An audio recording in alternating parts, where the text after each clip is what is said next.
He's a great young man, and he's a tremendous talent. And I'd like to ask you to say grace. Thank you. Thank you, Scott. Congratulations. Thank you, sir. Thank you, Mr. President. Let's pray together. Father, we're so grateful to have this opportunity to gather together, Father, for such a time as this, Lord. Father, we thank you for President Trump. Lord God, we thank you for the First Lady. We thank you for Vice President Vance and the Second Lady. Lord God, I pray that you will be an iron dome of protection around them and their families. Lord God, we thank you that you are a sovereign Father and you're a good Father. And tonight, Father God, I thank you for the governors that have gathered here. Lord, thank you for their service. I pray you will give them wisdom and clarity and understanding. God, I pray you will be with them and their families. Lord God, I pray and thank you for my colleagues in the cabinet, Father God, that are here tonight. Lord God, we know that you have ordained this time before the foundations of the world. And Lord God, we thank you. Father, we thank you tonight that as we gather and as we fellowship, Lord Jesus, that you would be glorified. And Father, as President Trump, Father, as the leader of this nation, Lord God, as he every day, Father God, leads and serves, Father, I pray that you would give him great favor. God, I pray that you would open his eyes to see like he's never seen before, that you would open up his ears to hear your voice. And Father God, you would give him divine insight and divine, Father God, just wisdom as he leads and serves this country. And Lord, tonight we pray that the joy of the Lord would be our strength, because we are happy tonight because you saw fit to bring us together. We love you. We honor you. And Lord, thank you for this food that we shall receive. I pray you would bless it to nourish our bodies that we may build your kingdom. And bless the hands that prepared it and those that will serve it. We give you the glory. In Jesus' name, amen. Amen. Bless you.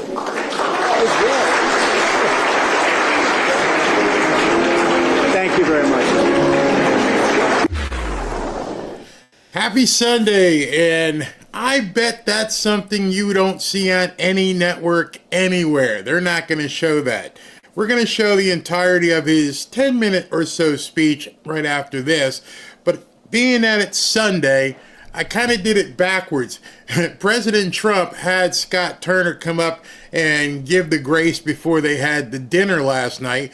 But because it's Sunday, I clipped the prayer first and put it where it's supposed to be. Let's have the prayer first today on Sunday. Bless you guys all. I hope you guys have had a happy Sunday. Robin and I got up early at church. Man, we went. The message we heard today was just so compelling.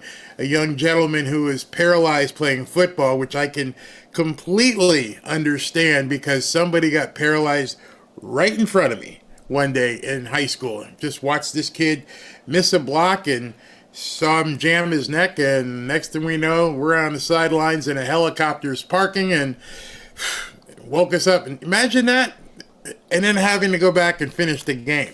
That was crazy. But in any event, God spoke to us today. I hope he spoke to you as well.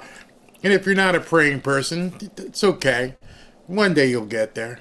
One day you will get there, because we all do. We wonder at some point if we're doing this on our own and if we're making everything work the way it's supposed to be. And then we realize, no, we're not in control.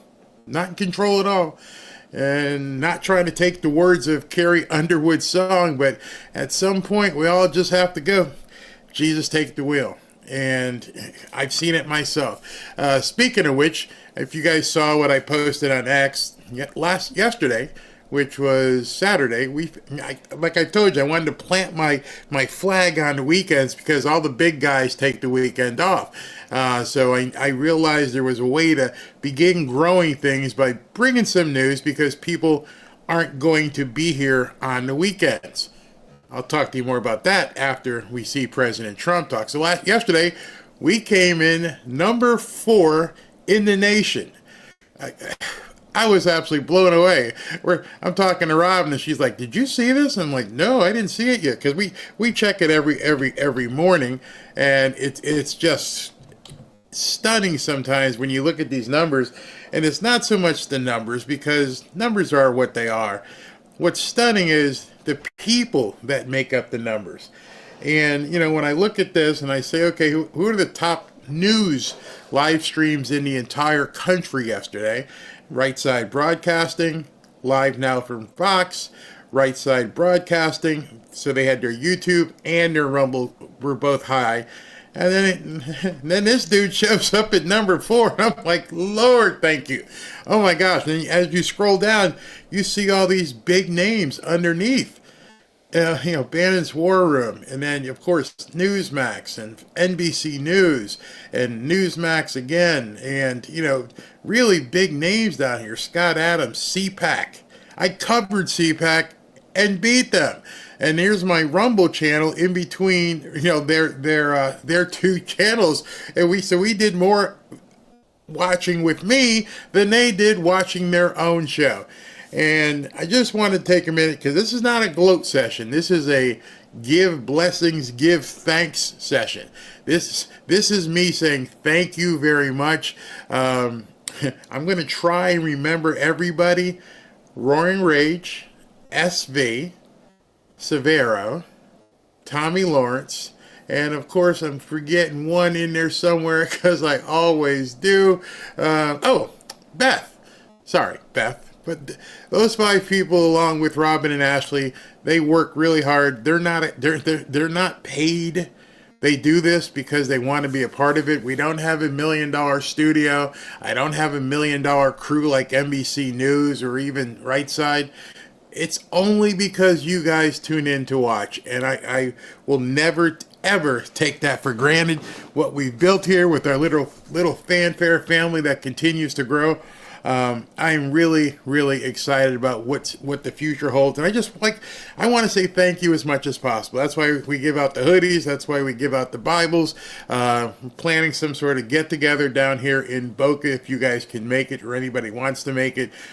Just thank you. Thank you. With that being said, last night, President Trump held a dinner at the White House with the National Governors Association, including Democrat governors. And that was the prayer that Scott Turner, the Secretary of HUD, made right before the dinner. But he spoke before the prayer, but I reversed it because I wanted the prayer first because it was Sunday. And what I'm going to show you right now is the actual speech remarks that he made before the dinner. All right, let's take a look at this. This is a beautiful evening. It's an evening I always look forward to. And welcome to the most important house, I think, anywhere in the world. No matter where you go, there's nothing like it. And this is America's governors and spouses.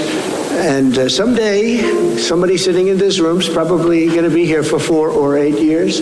We don't know who it is. I have some suspicions, but you never know, right? You never know, as the expression goes, but it's a great honor to have you. It is an incredible place. And let me begin by expressing our gratitude to the First Lady of the United States for hosting the dinner. She worked very hard on making sure everything was beautiful, and she's very good at that. Thank you very much.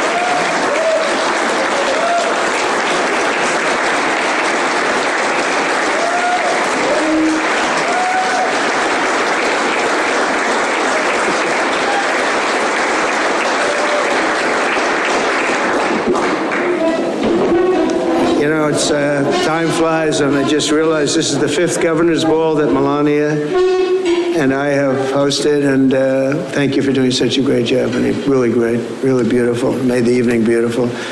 We have many new faces among the governors from our new administration, and we have a lot of people that have been just newly sworn in, and we have them with us tonight. And also we have some people that I've become very close to, Vice President Vance and Second Lady Usha Vance. I want to thank you very much. What a great start you've gotten off to. You've gotten off to a great start. Thank you very much, JD. Really amazing. Usha, thank you very much. Really amazing job. Congratulations as well to the 8 new governors attending tonight. And would you please stand up? We have 8 brand new, beautiful governors. Good. That's great.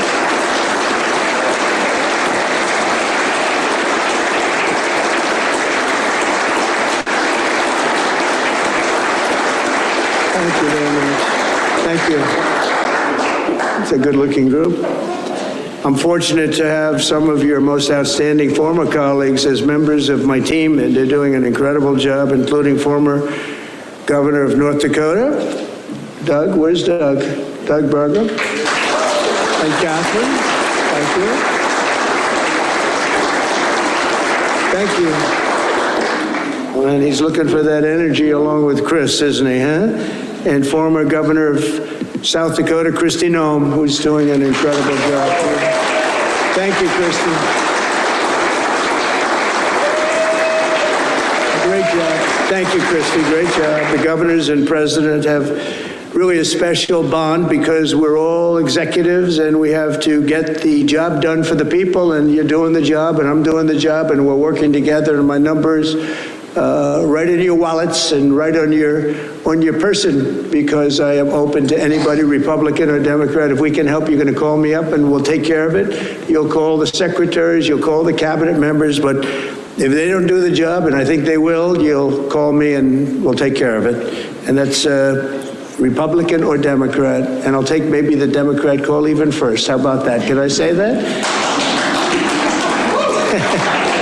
And I have a tremendous respect for the burdens that you bear, overseeing state police forces, directing disaster relief efforts, fighting for jobs and businesses, and so much more. And what we're going to do is a little bit different than we've ever done this before. We're going to ask you, if you want, you don't have to, it's a beautiful, elegant evening. We can sometimes make it unelegant by doing this, but it's always interesting. If you'd like, you get up and either ask a question or make a statement.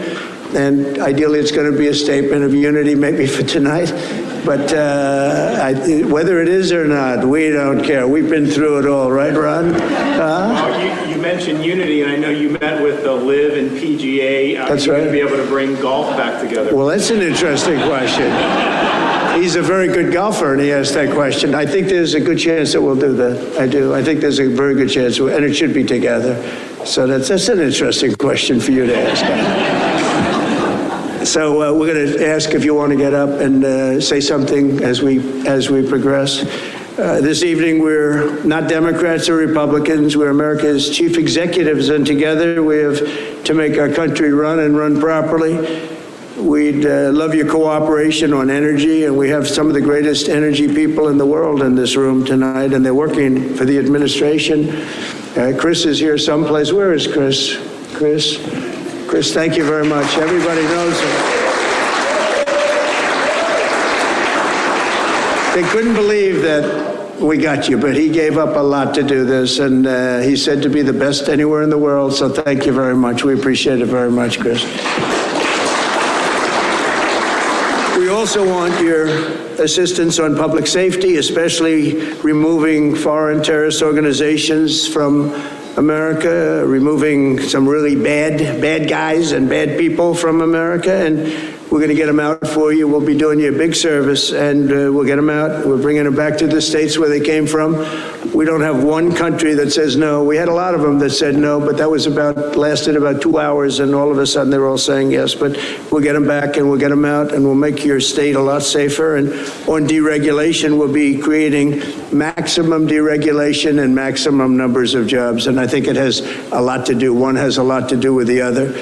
I want you all to succeed so that our country will succeed, and I'm always just a phone call away. By special coincidence, this evening marks the 293rd birthday of our first president, George Washington, whose portrait hangs in the East Room. And the father of our country was a great general. He was unmatched, really, as a general up till that time. And he was also a great executive and a true statesman. George Washington, by force of will and determination, he was also the ultimate national unifier. He was a great unifier. In fact, he could have stayed longer. They wanted him to stay longer, and he said, no, we don't want to do that. We want everybody to have a chance. We don't want to. He was very, very popular, and he refused to stay longer, and that in itself was possibly at the early stages of government a very important fact. In his farewell address, George Washington counseled Americans that our shared national identity under one great political union is, quote, the main pillar in the edifice of our real independence, the support of our tranquility at home, our peace abroad, our safety, our prosperity, and that very liberty which we so highly prize. Beautiful words. We don't use words like that much nowadays, do we, huh? I don't know what happened. We should be able to start. The elected leaders in this room are the living embodiment of the union to which President Washington referred. You're really doing a fantastic job. I won't say, because the press is up there going crazy tonight, but I won't say how good some of the Democrats are, but some of you are doing a really good job. Others are doing good, and some I'm not so sure about, but you do. You have some very great talent on the other side, I have to say, and we all appreciate it and we respect it greatly. So tonight, let us all recommit ourselves to strengthening America, making it something even more special than it has been. And we're going to be one united nation, and maybe together this is going to be the evening that we start uniting. We're going to unite, we're going to hold each other close, and we're going to fight for our country. And I want to just make a comment that we have a very special room that most of you haven't seen, and some of you might have been here with me the last time we were together, which was actually 5 years ago. Can you believe it? I missed you for 4 years very, very badly.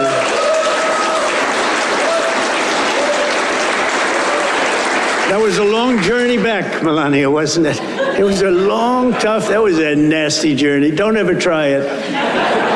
But it is unique. But it was a long journey, a long, nasty journey. But here we are, and we're going to do things that hopefully nobody else has really been able to do. But we have a room called the Lincoln Bedroom. I think it's like maybe, to me, the most important room in the whole country, the most important bedroom, definitely, and it's incredible just the way he left it. And he was Abraham Lincoln, after all. And we have it upstairs, and right after we're finished with the meal, I'm going to take whatever group wants to go up. We can handle quite a few. We walk up the stairway, the big, beautiful, grand stairway, and at the top of that stairway is the Lincoln Bedroom and the Treaty Room, where we signed virtually every land acquisition. And we are looking at a few of them, by the way, just in case you don't. We're looking at a few. I won't name them tonight, but I think we know what we're talking about, maybe more than we even think. But we'll meet here right after the end of the meal, and we'll walk up together, and you'll see something that actually is really amazing and real history with the Treaty Room and the yellow oval. It's a room that was copied by the Oval Office, 1/4 of an inch. Taft wanted it to be exactly that way. It was more than 100 years younger than the Oval Office. And the Oval Office is younger. And when they built it, they loved the room that you'll see upstairs so much, and it's almost an exact copy. The Oval Office is almost an exact copy. And you'll see some things that are really, really interesting. So let me ask you a question. When's the last time you've seen anybody on the left, any Democrat, at least try to be a uniter? Even try. Hey, listen, guys, let's all get together. We're going to break bread. We're going to have a meal. You're going to get to come up here and speak on the microphone. Then we're going to tour the White House. Many of you have not seen it before. We're going to take you into the Lincoln Bedroom. And he tells a story about how it was measured out and how it was created. When is the last time you've seen any prominent Democrat say, you know what, let's come together? You're not going to see it. They can't do it. It's not in their DNA. All they want to do is continue to divide, to divide, to divide.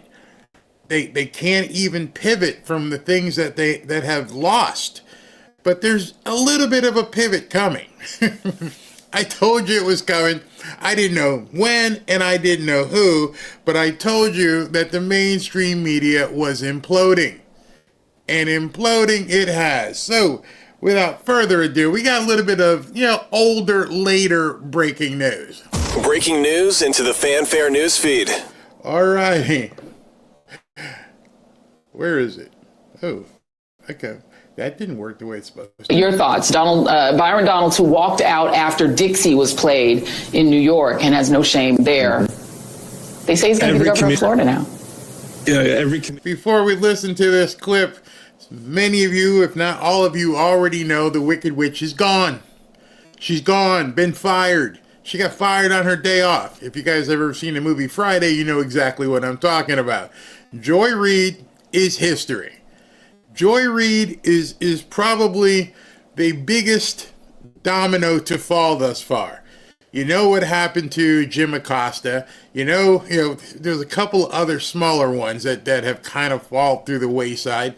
And now, Joy Reid. And they're not done. I'm telling you right now, you can mark it down, take it to the bank. She's not the biggest name that is going to fall. It is over for the mainstream media. I'm going to tell you why in a second, but I hated rejoicing that somebody lost their job. However, she is a liar.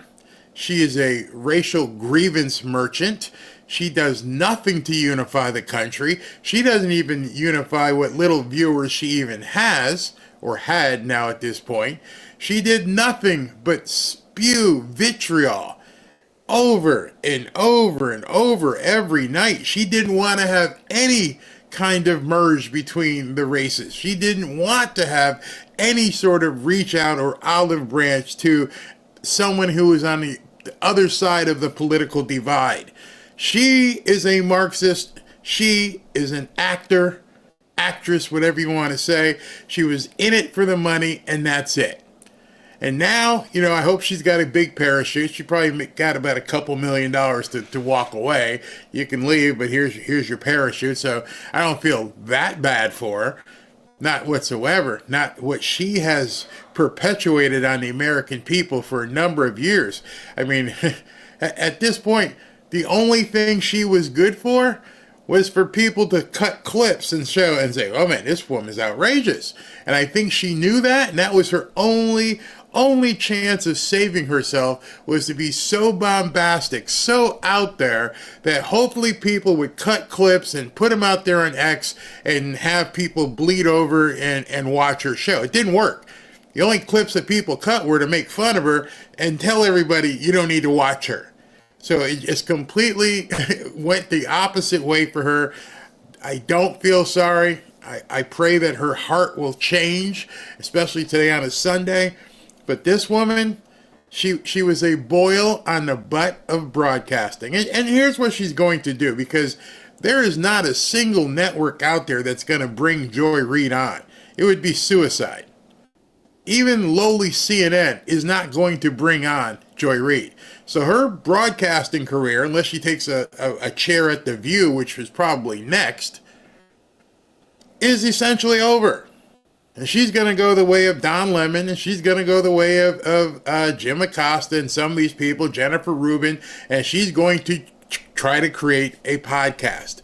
And what these people are finding out is, you don't have the $1 million studio. You don't have the makeup person. You don't have the lighting person. You don't have the big teleprompter that somebody can write the script for you. You don't have any of that. You don't even have anybody watching because you don't even have a channel. And so now you're going to be starting from zero, which is almost what your audience was on MSNBC. And now you're going to try and cultivate an audience, but your stuff is so toxic, Joy Reid. The only people who are going to watch your stuff are people that advertisers don't want to reach. See, that's the other problem. And many of these so-called anchors on network news are finding out.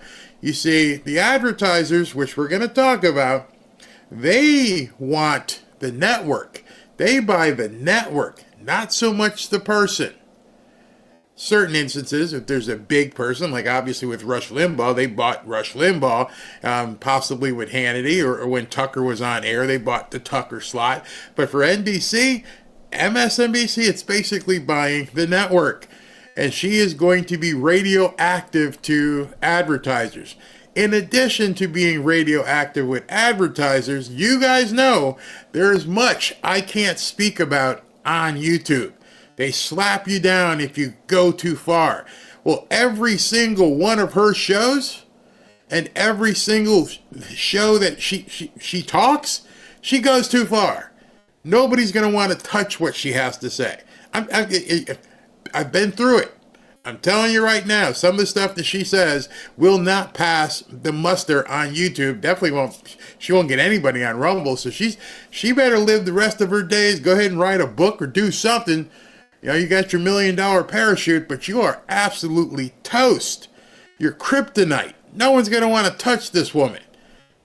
And for that, unless she changes her ways, you should be helpful. So I got 2 clips that show how toxic this woman really is. Community has what I call their chickens for Colonel Sanders. Muslims had their halal chickens. The black community has their chickens. Byron Donalds is a grown-ass black man who referred to Donald Trump as his daddy. And what I want to tell the Byron Donalds, and every community's got a Donald, I got a Kash Patel, we got a Nimrata, we got a Haley, we all got them, all right? What I want to say is this: they'll never love you.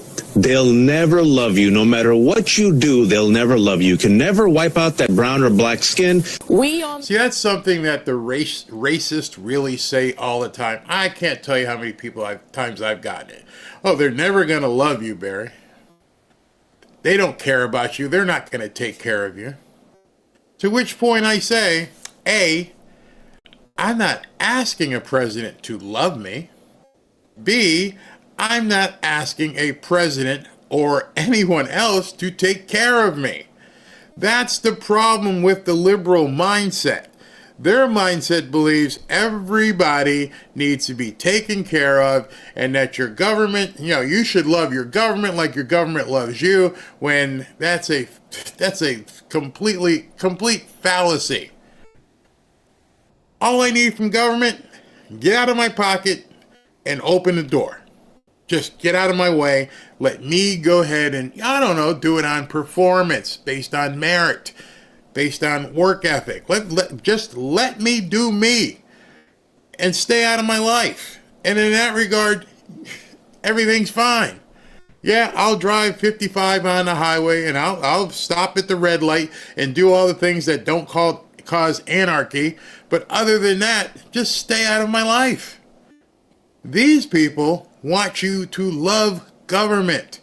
They want you to feel bad if you're not of their thinking from a racial point of view. And what I've always thought was very odd, in case many of you don't know, Don Lemon married to a white guy. Joy Reid, I don't know who she's with or what, and I don't really care, but every single day she passes people in the hallway that are white.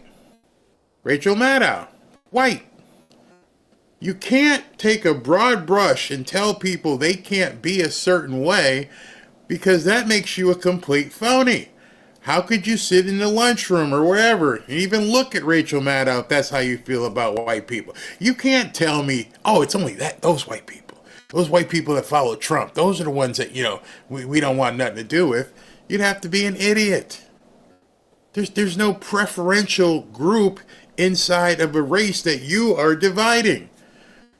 You see, they will never, ever, ever embrace the flag. I mean, there's a video going around right now of Ilhan Omar calling us all stupid and dumb. And I thought to myself, I think I put it up on X, if I'm stupid and dumb and you're stupid and dumb, and we voted for the guy who won, what does it make you who voted for the person who lost? It makes you a loser. And so you can just go on any television show and you can say what you want, but you should be saying, especially as a congressperson, is what can we do to make things better? But no, people like Joy Reid, all they do is exist to drive wedges. This side of the TV screen have said all we can. We've laid out the stakes in this crucial election, where one side stands for freedom while the other meets the textbook definition of fascism, namely a far-right dictatorial regime like Hitler's Germany or Franco's Spain or Mussolini's Italy, but also white-ruled South Africa before Mandela and the black majority took control, or Vladimir Putin's Russia, Viktor Orban's Hungary, or Nicolas Maduro in Venezuela today, that suppresses the rights of women and minorities, uses the military to execute the whims of a strongman dictator, and controls and suppresses the press, education, the arts, rewrites history to suit a favored and dominant racial class, and foments extravagant corruption in order to enrich the dictator and his friends. Be gone.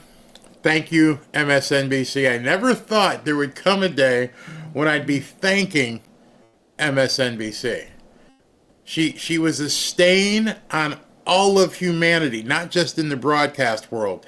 You cannot have that kind of vitriol as a person. I don't know how you could even enjoy life if that's what you really feel. Maybe she's a phony. It's possible she's just one big phony. I don't know. I can't be sure. But I can be sure that she's not the last domino to fall. Because what we're seeing now, with everything with the USAID and all these other agencies that no longer have the free-flowing cash to spend money wherever they want, I am almost positive that a bunch of money was flowing to these broadcast networks. There was no way possible that everything was based on advertising because nobody was watching them. Most of my shows do more numbers than the shows on MSNBC. So there's no way they were existing within the big building, big giant studios, 30 Rock, doing all this stuff and not making any money. Someone, some company, some people had to be subsidizing these networks for quite some time. And now it's about to come to an abrupt halt. You're not getting any of that USAID money, and you're about to lose the biggest funder of the news. The big kahuna, the cash cow of media advertising. When that falls, when RFK Jr. drops the hammer on pharmaceutical advertising, these people are essentially out of business. I mean that weekend, they will be out of business. They cannot function. They cannot sustain themselves. Those salaries are way too big, paying Rachel Maddow $25 million. And I think, what's her name? Rachel Maddow, which is Joy Reid, like $3 or $4 million. You weren't worth it. Somebody was subsidizing your lifestyle. So you're going to have to leave Manhattan. You have to get out of there, go find, a condo somewhere, maybe in Stamford, Connecticut, which isn't a bad city. I'm from Connecticut. But it's over. And it's not an if. It's only a matter of time before you start seeing the Rachel Maddows, the Margaret Brennans, the Jake Tappers. You're going to start seeing some changes in the media real soon. I bet you within the next 90 days, what you watch, now you don't watch, but what you know of on CNN and MSNBC is going to be a wholesale change. Here's why. MSNBC is a ghost town. No one's watching these shows because they're all just lying. They're lying. They're still lying. They're lying constantly. And now, now they're lying about the Department of Government Efficiency, when before they were lying about pandemics. And it's not really the news. If it was the news, they wouldn't be paid for by the pharmaceutical drug companies. You can't have the... That's it. If it was news, you wouldn't see the boo little pill that does so well and Ozempic and everything else, because you cannot speak honestly against something that's paying you. Understand that. You really have to be very, very, almost to the point of being suspect of sponsors and advertisers. I can't tell you how many people contact me, hey, we'd like to do, and I'm like, I can't even do it. Doesn't make any sense for my audience. And I have to be able to explain it. I have to be able to take messages in chats and comments when people say, hey, this happened to me. Even with like the Patriot Addict, some people have said to me, hey, listen, it's sometimes it's more than $13.99 and sometimes it can be $25, whatever, and I have to be able to explain that. So I'll be talking to them tomorrow. There's a lot of work that goes in to make sure the synergy stays in place. You just can't put on something like brought to you by Pfizer and just look the other way when you know everything's been what it is. You're not going to investigate them. You're not going to put out any bad news, so everybody knows you're full of crap. Well, anybody who can actually think. News sponsored by the people that you're supposed to be reporting on, and then you never report on them. That's just crazy. But you're saying that pharma buys TV spots not to convince people to ask for specific drugs from their physicians, but to subvert the news business? So you're going to hear some things over the course of this segment where it'll sound like the audio goes out, but what it is I had to delete certain words. The one that begins with V, you know what I mean? Because they don't like you even talking about it. So let's continue. This is an open secret working for pharma. I never even thought of that. This is an open secret.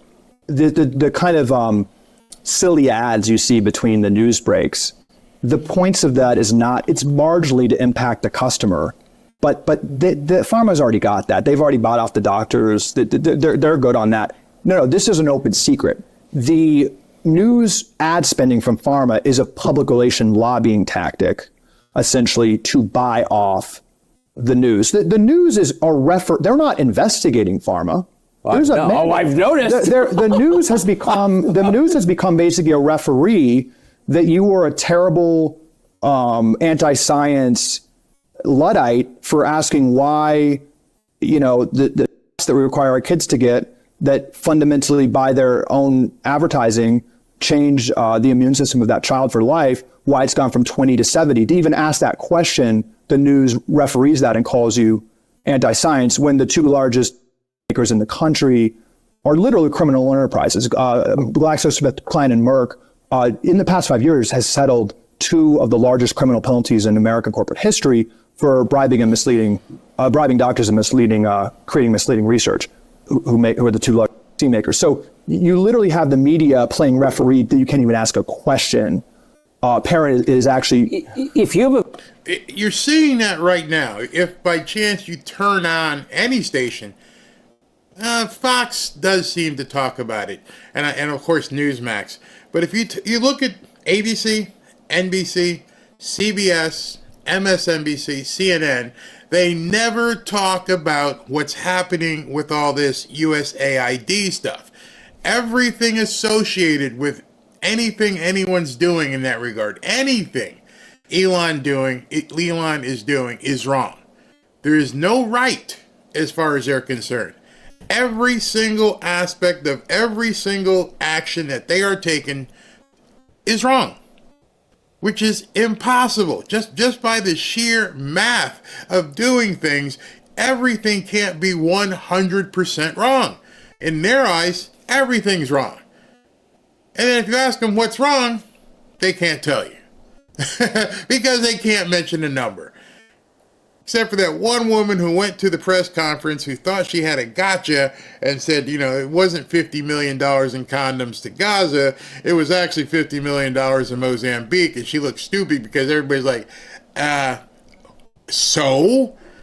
The country was wrong. It's still $50 million. So I'm going to talk to you about that as well in a little while, because it is just very eerie how they won't even talk about the numbers at all, as if they've been told not to.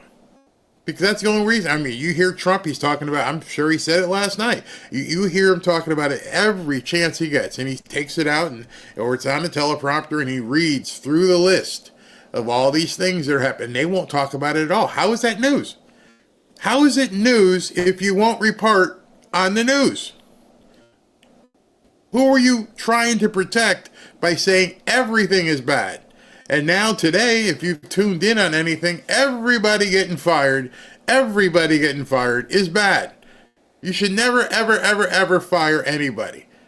We'll talk about that in a second. Injury, and many people have, including some I know very well, even a professor, you're not allowed to complain about it. No, you're anti-science. Even if it can be shown to us that this is a vaccine injury. The media plays referee because they're funded.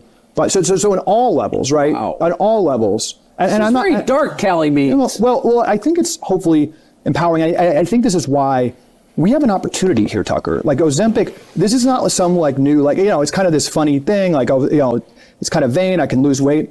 This is going, the reason the stocks are going up is because this is going to be a lot of government money. This is going to be the highest funded drug from the US taxpayer in history. We've got a society, when are we going to say, let's go another direction? Why are we trusting pharma now when they've been completely acting to garner no trust? With a stroke of the pen, you can change back the rule that allows pharmaceutical advertisers to do direct-to-consumer ads on television. They control the airwaves. They control the evening news. 75% of the revenues for those evening news shows for, Anderson Cooper is coming from Pfizer and other pharmaceutical companies. So, and those companies are dictating content on those shows, and they dictate the official narratives. And they're able then to exercise huge control over Congress. So Congress is terrified of them. But with a stroke of the pen, you can say this is not good for the health of our country, which I've shown you that before. So when that pen stroke happens and 75% of the revenue is gone, so is Rachel Maddow. So is probably Jake Tapper. So is a lot of them who are getting paid tens of millions of dollars. At this point, I don't even believe it's an if. I think it's an inevitability. It is going to happen, and that's why we're seeing some of these networks begin to make their moves now.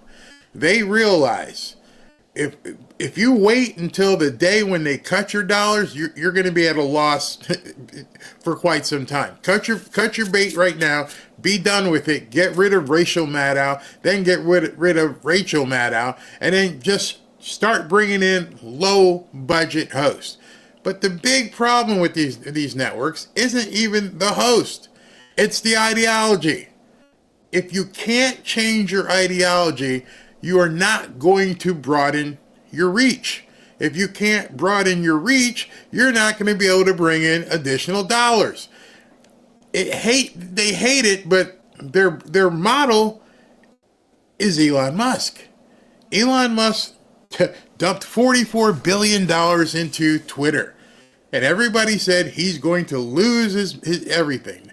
And the advertisers boycotted him. And the advertisers wanted nothing to do with him.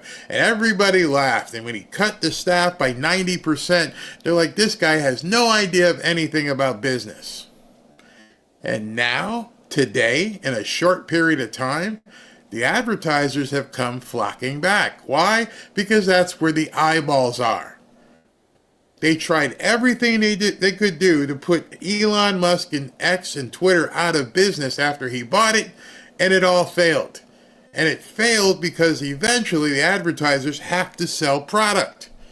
There is every single advertising agency, and I worked for an advertising agency, every single advertising agency exists to market a product for a client.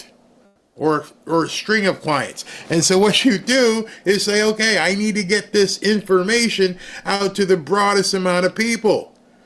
But we can't use X. It's racist. It's Nazi. Okay, well, where do we put it? Facebook? See the dilemma?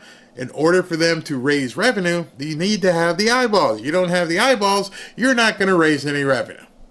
It's a catch-22 that they can't possibly get out of unless they change ideology. The problem with changing the ideology is it's too late. You see, you've chased everybody with a brain away. The only way you could change that ideology is all of a sudden if Tucker went back on television, if Alex Jones was on television, if Joe Rogan went on television, if Patrick Bet David, if Benny, if myself, if Dan Bonjo, that's the only way you could get eyeballs. But you know what? Everybody that I just mentioned would be like, no thank you. Don't want it. Don't need it. We're comfortable in what we're doing. We're not looking to latch on to some corporate monolith that was going to tell us what we can or can't do, how we can do it, when we can. Nah, save it. Nah, not going to do it. And so now you're stuck. And let me tell you about stuck, living in the advertising world. I'm going to show you specifically what not to do if you're a CEO. This is what you shouldn't do if you're a CEO. This is the CEO, the DEI hire CEO of Lowe's, who went on CNBC and said, if conservatives don't like our values, then they should take their money to Home Depot. Notice in the gold underneath when he said that. It says Lowe's cut their full year outlook. So you're losing money. You're not doing as well as people thought you were going to do. And you decide to go on CNBC and tell conservatives, i.e. half the country, go spend your money over there. We don't want you. If I was a stockholder of Lowe's at this point, I would look to sue. I would be looking to, number one, get my money, my stock, sell it. Second, I'm going to sue you. You just completely destroyed that brand. Congratulations, you just showed everybody why the grievance merchants will never work. When your emotion tells you to say this to consumers, when you're willing to go on a national television show and tell everybody, hey, listen, I know things aren't going well because if conservatives don't like us, then too bad, go over to Home Depot. Okay, bye. As you're walking out the door, as this becomes more and more public, and over the next, couple days or weeks, and people see that the CEO of Lowe's told you to go screw off, go take your money to Home Depot, dude, you sell flowers and wires and light bulbs, and that's not something that's like a brand identity. I can go down the street. I don't have to come to Lowe's. It might be closer to my house, might be convenient, but I don't have to shop at Lowe's. Nobody has to shop at Lowe's.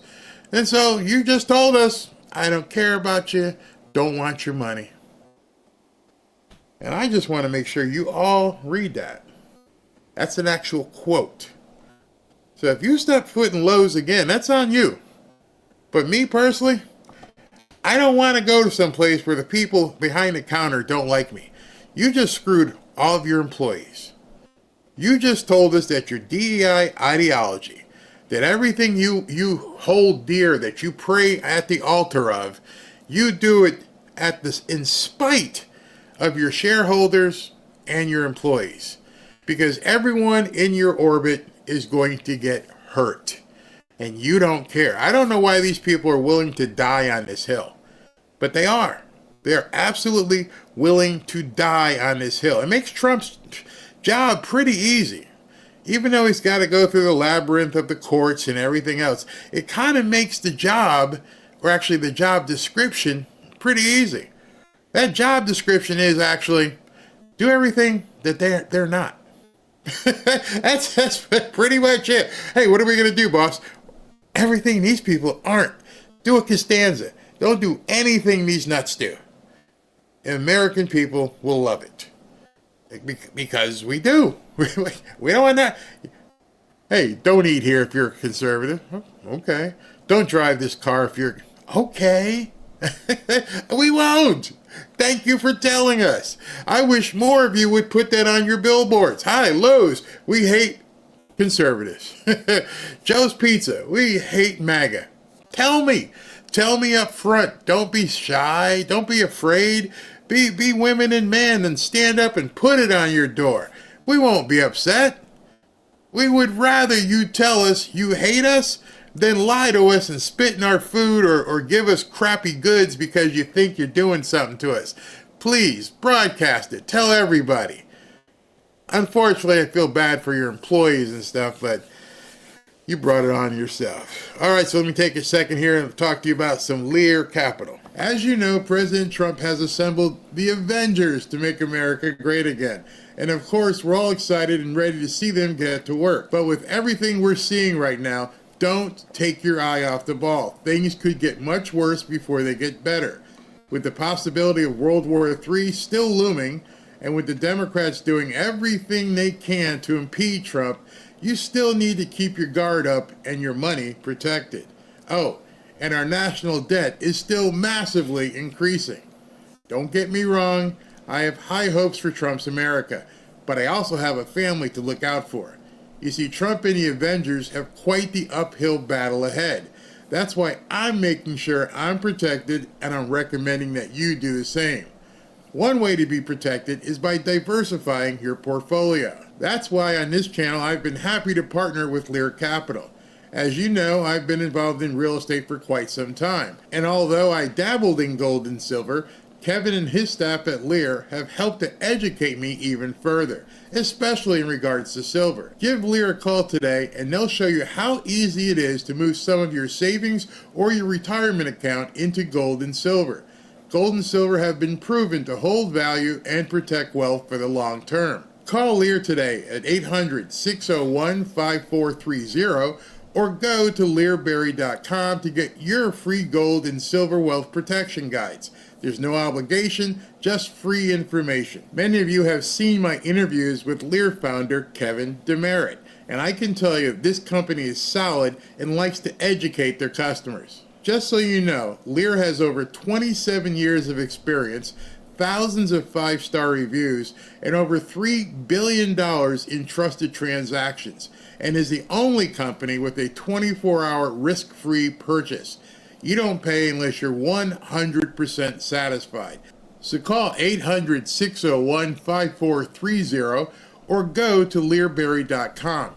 And when you call, don't forget to ask how you can get up to $15,000 in bonus gold or silver with a qualifying purchase. So if you'd like to take advantage of this opportunity, please call my friends at Lear Capital at 800-601-5430 and tell them Barry sent you.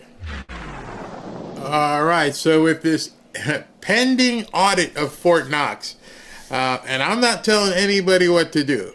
I'm just telling you what Robin and I are doing. We're going to the gold casino because we don't see how we can lose. We're going to be buying some gold, whatever we can afford. We're gonna put some cash in gold. Where's my little gold thing? Even if it's little small things like this, we're gonna get some of that, and we're gonna get some silver as well because it's about to get crazy. And I think it's a decent wager. I mean, it's a hedge. Again, if you can afford it, do it. If not, don't do it. I'm not telling anybody to do it. I'm just merely telling you what we're going to do. Do I know if there's gold in Fort Knox? Nope. Don't know. But I do see people having some funny things happening out in the sky and flying gold back and forth, almost like they're trying to restock an empty shelf. And because of that, I'm not going to lose. I mean, the gold's still good. I don't buy gold paper. Don't buy gold paper. This is not the time to be speculating with gold paper. I'm telling you. You know, because some people like to buy the paper. No. Get the actual stuff. Get the actual coins and bars. Have them in your safe somewhere. Put them under your bed. Do whatever you need to do. But watch out for the next, 30 days. Because things are about to get crazy. Real crazy. That's just me. You can do what you want. Let me talk to you about, who's this? Patriot Addict. Some of you guys have been looking at some of the stuff that Patriot Addict has been doing. And Patriot Addict is giving away Trump's second term gold bars absolutely free. No hidden fees, no subscriptions, just cover the shipping. Now, these are 24? Yeah, it is. If you support Trump, this is a no-brainer. Just scan the QR code now to claim yours. Each bar is 24 karat gold plated. You're not getting a solid gold bar. I mean, it's crazy. It would cost you like $3,000 or $4,000. So that's not. It's 24 karat gold plated. Collectors must have a symbol of Trump's America. Whether you keep it, gift it, or add it to your collection, this is something every patriot should own. But don't wait. They're moving fast, and when they're gone for good. Scan the QR code and claim your free Trump second term gold bar while you still can. Now, just want to make sure you understand, the gold bar is free, but it's going to cost you, I don't know, between $13 and $18 for shipping. Well, that was the knife. I'm not sure what the cost is on the gold bar, but go ahead and check that out. So, with that being said, let's take a few comments. I was just at Lowe's because Home Depot didn't have what I wanted. Well, you got to do what you got to do. Fixed income can't buy gold. Yeah, you can. Yeah, you can. Tell me you can't afford that? Come on, people. When I was in church today, one of the things that the pastor was saying as he was talking about this gentleman who was a, what do you call it, quadriplegic, when you're paralyzed from the neck down. And he was given a 97% chance and said, you are never going to walk again. You only had a 3% chance of ever walking. Well, of course, the story goes, and he's not walking fluidly, but he is standing and he can take a few steps. I always told Ashley, she may not remember, but as a baby, I used to tell her, don't say can't. Find a way. Ask for help. Do what you need to do. If you're saying you're on a fixed income, you, quote, can't afford gold, but you'd like it, find a way. Find a way. Sell something. There's something in your house you've accumulated over the years of your life because now you're on a fixed income, so you're probably 65, 70, 75. There's something in that house of value that you can, exchange. And I'm not talking down to anybody. I just say find a way. That's all I mean by that. Libs need their own planet. I bought some gold coin. The chocolate inside was mediocre. My gold ring is 18 karat. Don't buy 22 or 24. It's too soft and malleable. Pay your tithes first. Absolutely. We can say, praise Jesus, nothing is impossible. I agree with that. Where can I buy just a couple of gold coins? If you go to learcapital.com/Barry, I think that's the URL. Yeah, or learberry.com, actually. Just go there.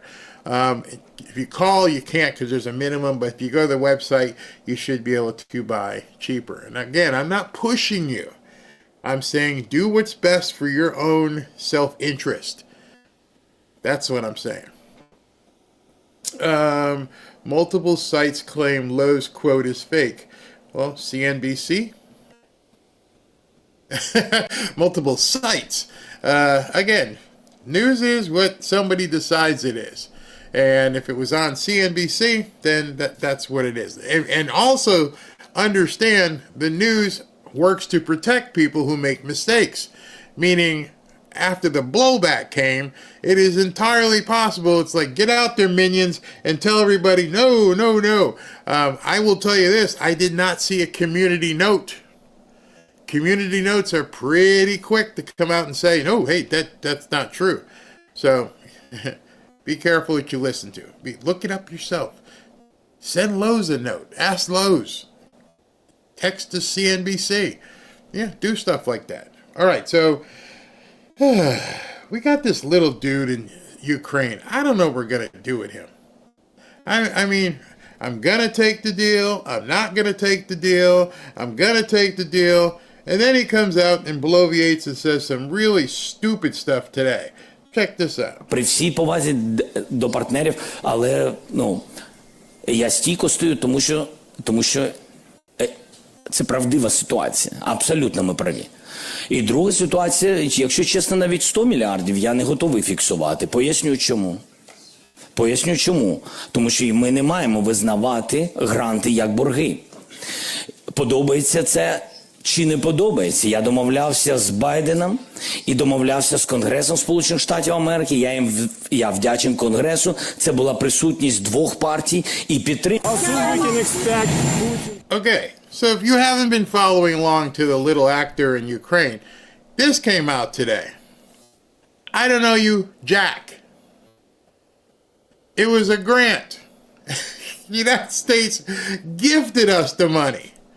People are like, what are you talking about, Willis? Oh, Biden said we never had to pay anything back. It was a gift.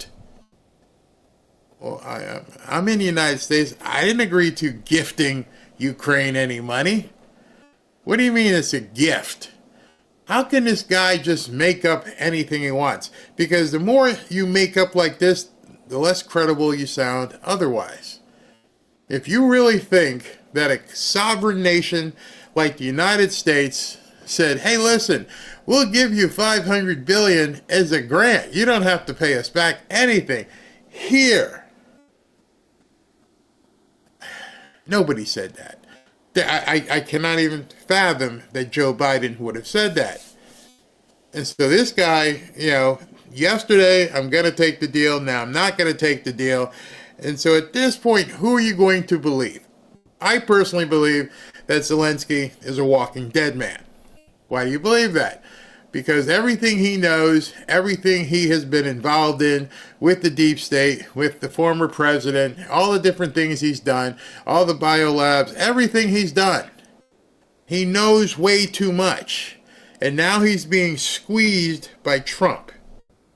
And he's in a corner. The EU can't help him. Germany can't help him. England can't help him. None of those countries over there have any ability to stand up to Putin. Your bus, you got one bus, Vlad. You have one bus coming. That bus is called Trump. It's got a big old T on the side of it. And if you decide not to take that bus, Vlad here wants to talk to you. So you're going to meet your destiny. And when Vlad realizes you got nobody backing your behind, he may not just stop at Crimea. He may decide, well, since nobody's here, I'm just going to take it all. You got one shot. You got one shot to make it right. You need to end this thing. You need to pay us back. And you need to make nice with Vlad. That's your only shot. And whatever deals you cut with people, whatever side door, back door things or information or quid pro quos or everything else that you've done, it's too late. They're not here to help you.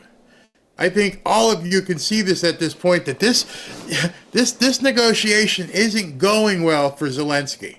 You got nothing. They all left you high and dry.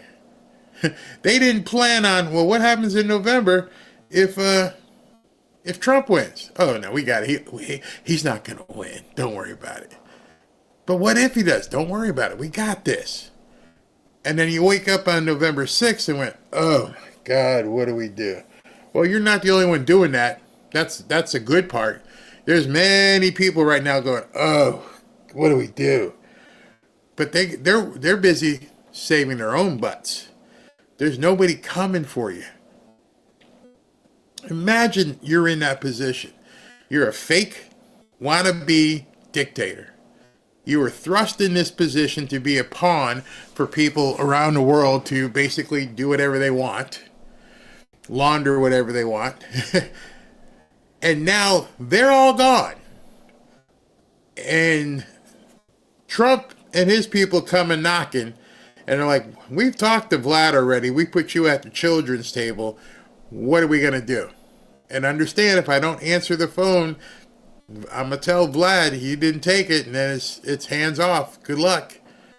Well, I don't know what he's doing, because every other indication is that, yeah, it's going to happen. Trump meeting, and where? Will it be in Saudi Arabia or any other place? I don't have anything to detail or to read out. Right now, the president and his team are very much focused on continuing negotiations with both sides of this war to end the conflict, and the president is very confident we can get it done this week. What makes him confident? What do you think it'll take? So President Trump, through his press secretary, Caroline Leavitt, has told the world he's very confident that he can get this done this week. How could he feel so confident when the other guy's screaming to everyone who listen, I ain't doing it? Well, listen to Steve Witkoff. Well, Jake, let me say this with regard to the mineral rights agreement. The president came into office, and lo and behold, what did he find out? That we are the majority share of the aid to Ukraine, so we're funding it, and we were funding it with no arrangement to pay it back.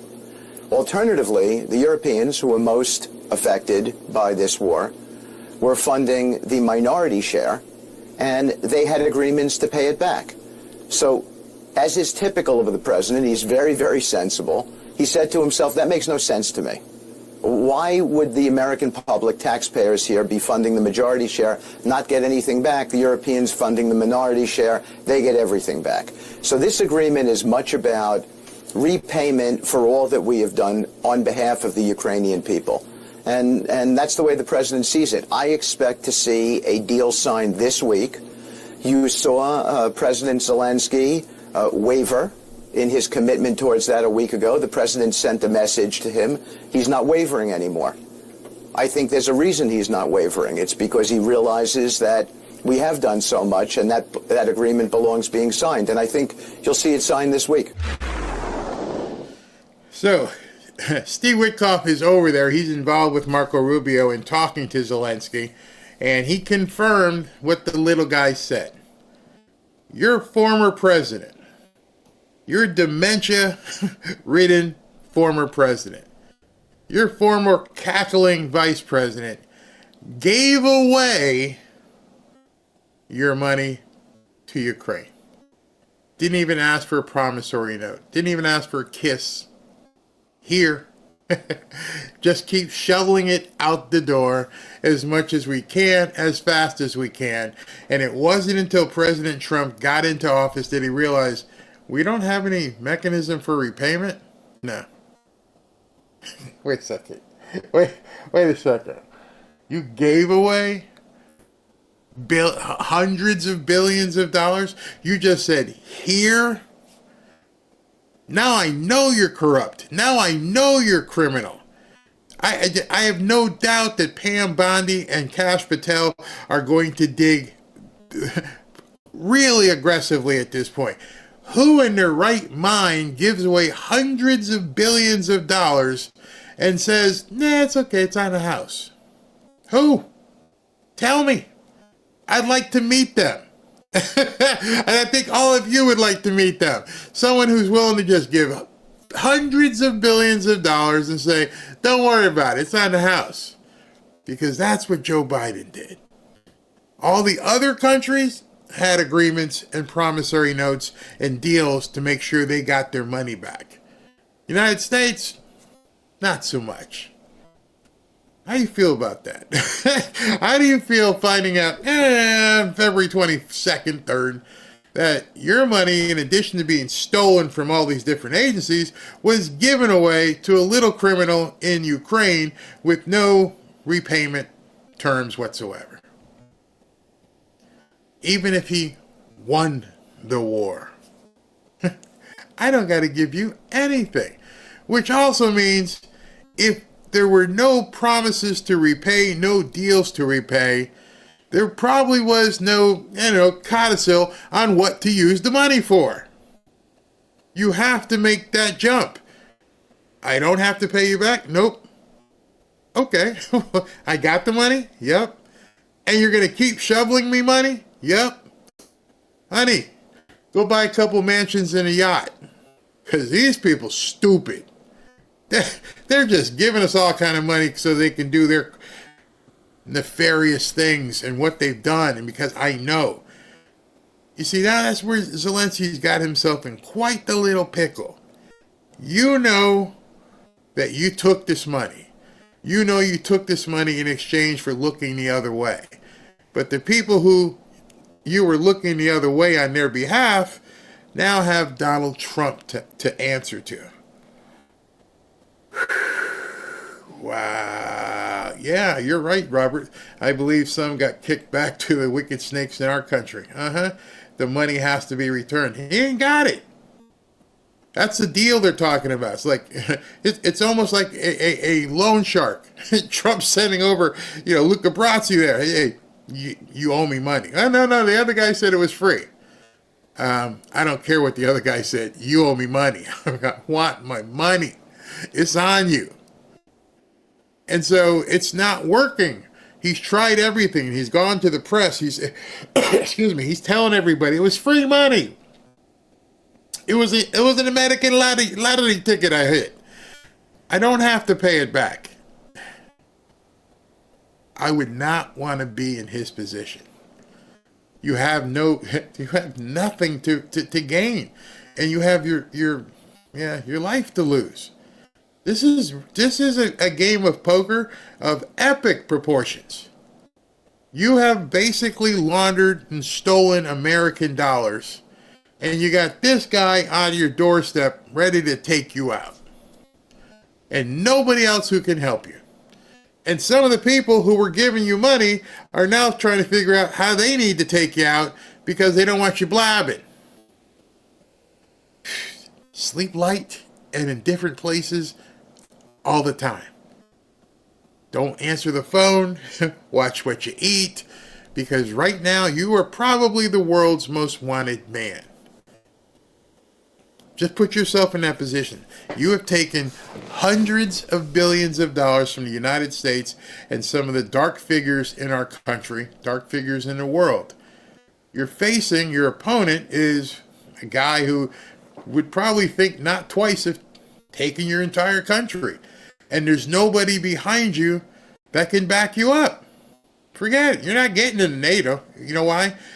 Let me just tell you guys this way. There is zero chance of them being entered into NATO. Why is that?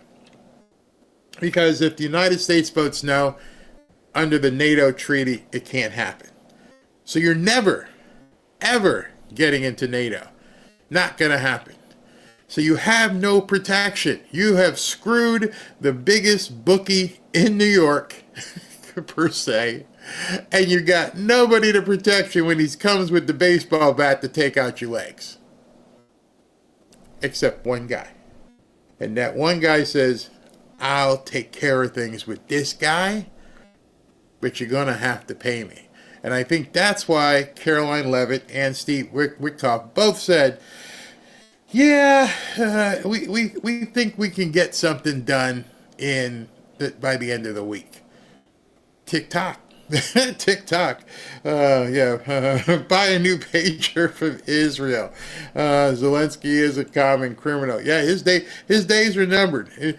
The news will never talk about it, but when you look at it in common sense terms, and you've got a nuclear power who really only hasn't blown you to smithereens because they were worried about what America was going to do if Biden would react. And if Trump just goes, all right, we're out, good luck, he's so toast. So toast. And so now what you're doing, you're playing chicken with Donald Trump. You're saying, you know what? You'll never turn your back on me. That's the game you want. He has to play at this point. He has to play. Donald Trump is bluffing. You went all in. You're wagering your entire country at this point on Donald Trump sticking with you. Well, good luck with that. Good luck with that. Let's see Zelensky dance his way out of this mess. Oh, yeah, crazy. Greetings from Kentucky. You too. Right on, Barry. Love you. I mean, it's pretty simple to see. You're saying, and also what he's saying, and this is, I ain't got the money. See, not only am I telling you it was a gift from your other president, but I also ain't got it. We spent it all. So you don't got my money, huh? No. Ooh. Your destiny is staring at you. And he's sitting there, the big bear, looking at you, and he's waiting for Donald Trump to give him a nod. And it's obvious at this point, hearing from Caroline Leavitt and Steve Witkoff, is that he must have been given a deadline of Friday. Because they both said the exact same thing, so the message has gone out. I think we're going to see a deal by the end of the week. Okay, that means you got to do it. So stay tuned and see what happens, which is why I mentioned the whole gold thing to begin with, because I don't know what's going to happen. No crystal ball here. Not even going to predict it. If I were to predict it, I'd say he'd do the deal. I don't see how you have any choice. But who knows how stupid this guy repo his Bugatti. Oh man, crazy. Zelensky is going to go back to lap dancing. Oh, somebody said something that's so true. I think it went by too fast. Somebody said Trump doesn't bluff. I've never played poker against him, but I've read his book, and you're probably right. He doesn't bluff. You don't have our money? Good, we'll take your country. Hey, Zelensky is toast and very sad for the people of Ukraine. Yeah, exactly. Zelensky should have kept his day job. Russia has the minerals in the east of Ukraine under their control. So these minerals that could be worth a lot of money, isn't it amazing to you that Joe Biden didn't even think to ask? Isn't it amazing to think that Joe Biden and his people didn't even care that they were just throwing money away? I mean, why wouldn't you want him to repay it? You're not repaying it. Doesn't cost you a dime. Why would you have just said, here, you can have it all? That means your entire organization, your entire administration was nothing but snakes and crooks and criminals and incompetent. I'm sure it was a nice salad of all put together. A little bit of incompetence, a little bit of criminality and corruption, all together. And now we're sitting here, and the new president is basically having to clean up your mess. But then the media, everything's fine. No, we got to have the Ukraine in our bio. Put it in our pictures. Let me have the little Ukraine pin, please.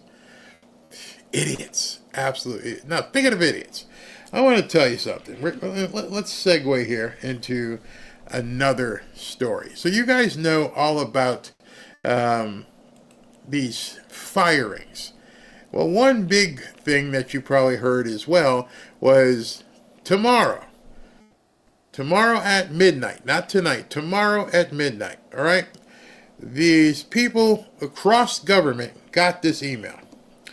And this email came from Elon. It says, consistent with President Trump's instructions, all federal employees will shortly receive an email requesting to understand what they've got done last week. Failure to respond will be taken as a resignation. And most of these people have worked from home, and they haven't, been going into the office. And they've had to not worry about anybody looking in on them or saying anything to them. And here's the email that they all got, and that everybody in the media is all freaking out about. Libs of TikTok said, literally, this would take 2 minutes to respond. Reporting to your boss about what you accomplish at work is very standard. Why is this so controversial? And here is it. The subject of the email is, what did you do last week? And notice it comes from HR, which is never a good sign. Please reply to this email with approximately 5 bullet points of what you accomplished last week and CC your manager. Please do not send any classified information, links, or attachments. Deadline is Monday at 11:59 p.m. So tomorrow night at 11:59, all government employees who got this email are supposed to respond. Defend yourself. What have you done this week? Which anyone who's ever had a job has had to probably file a weekly report. And if it wasn't a position where you need a weekly report, you may have been in sales. You have to respond with your sales report. And you may have to show what appointments you had that week. What's your prospects look like? Where are they in the pipeline? Are they the 70% close probability or are they a 30% close probability? What's your pipeline look like next week? How many appointments? We've all done it. How many clients? How many sits? Everything. And so what you're telling me with all this uproar is that government employees should have zero accountability. You expect hardworking Americans, even not hardworking Americans, to believe that government employees should have zero accountability. They should not have to tell their bosses, what have you done the past week? To me, it's ludicrous in the ask, because you should already know what your employees did last week, which means it goes further and tells you that they didn't even have anything set up that you could review. They didn't have to check in. They didn't have to meet any tasks or standards. I mean, there's software all over the place where you can just log in and go, here, Betty's done that this week, and she's halfway done through this, and she's done this. John, looks like he's opened up a new file for the MacArthur account, and he sent this letter. Okay, I can see the letter because I can click on the link. Who runs a business with zero accountability? Who works for a company with zero accountability? So you're telling me these government employees don't have to show up for work, and it's rude and racist to ask them for accountability? And you expect Americans who have to go in and punch a clock every single day, or even if you're a salaried employee, if you're doing sales, to do anything where you have to have accountability, and you've known about that kind of accountability your entire life, and you're seeing this and going, what's the big deal? What do you mean? 5 bullet points? That's easy. I met with the Johnson and Johnson people. I had 2 phone calls, and I'm sending out 4 proposals to the Smith Company, and I finished the report on the O'Rourke file. Here's a copy of it if you'd like to see it. No, it says don't send any links or attachments, but I have it, sir.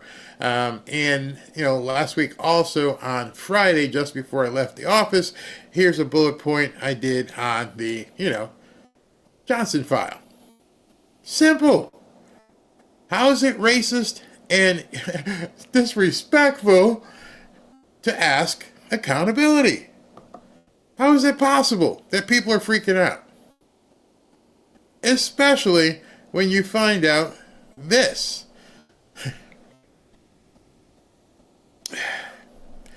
Breathe. There are almost 160,000 federal civil service government employees who are now millionaires. When President Biden took office, fewer than 70,000 federal workers were millionaires. By 2022, that number grew to 76, almost 77,000. The number, however, doubled by September of 2024. It is likely there are over 160,000 millionaires working for President Trump.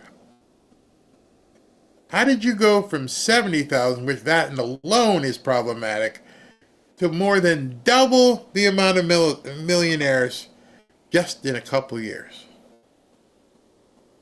It's impossible.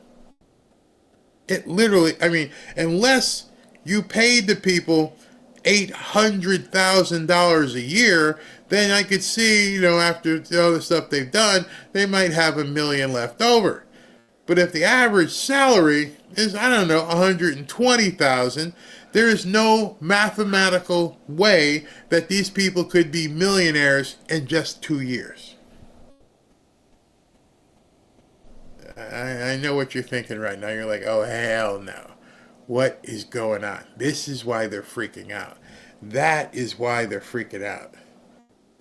It was get a government job and you're on the fast track to being a millionaire. And nobody's going to ask you, and nobody's going to make any kind of problem for you. They're all going to just look the other way. And no wonder Washington votes, 92% Democrat, because there's no accountability for they're giving away money to Zelensky, and they're giving money away to government employees, and don't ask any questions. That bad. I like what Cernovich says here. Elon and Doge send mass email asking for success. The dragnet isn't only to cover waste. This is how you find high performers. Ambitious people stuck under middle managers are salivating. For them, this email is an audition, their big chance to impress the big boss. Yeah, there's a guy here who's worth a gazillion dollars, and when I show him all the stuff that I've been doing, I'm probably going to rise. I have a chance to show myself at this point. But then again, if you haven't done anything, you're dead in the water. And Democrats don't understand that. I mean, you get people like this. This is pretty silly. What if someone isn't given the work they want to do, such as their supervisor gives preference to other coworkers and won't share work equally? Then those people could be disciplined from this. Seriously, he typed that. He actually typed that. We have an entire segment of lost people in this country. They have no concept because they haven't even been raised by competent family members. They weren't able to go to competent schools and be taught by competent teachers. And then they just become blithering idiots. And they're just passed along until they type out something like this. What if someone isn't given the work they want to do? Such as their supervisor gives preference to other coworkers and won't share work equally. Then those people could be disciplined from it. Where the hell do you work? Where you applied and received a job, but you're telling your boss, what happens if the boss doesn't give me the work I want to do? He wrote that. The boss might not give me the work I want to do, and if they give me a task that I don't want to do, then I'm not going to do it, so it's going to look bad.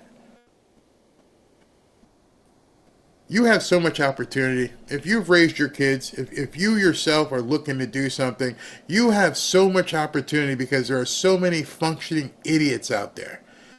People who will paint their hair pink and do stupid stuff because they can't understand why they can't succeed, because nobody will hire them to do what they want to do.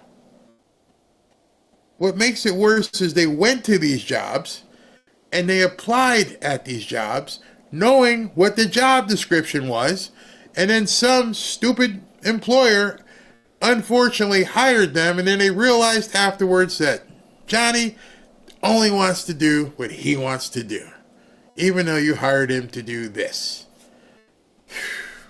We are in big, big trouble. There's something else with these emails that is going to basically sniff out a bunch of things. And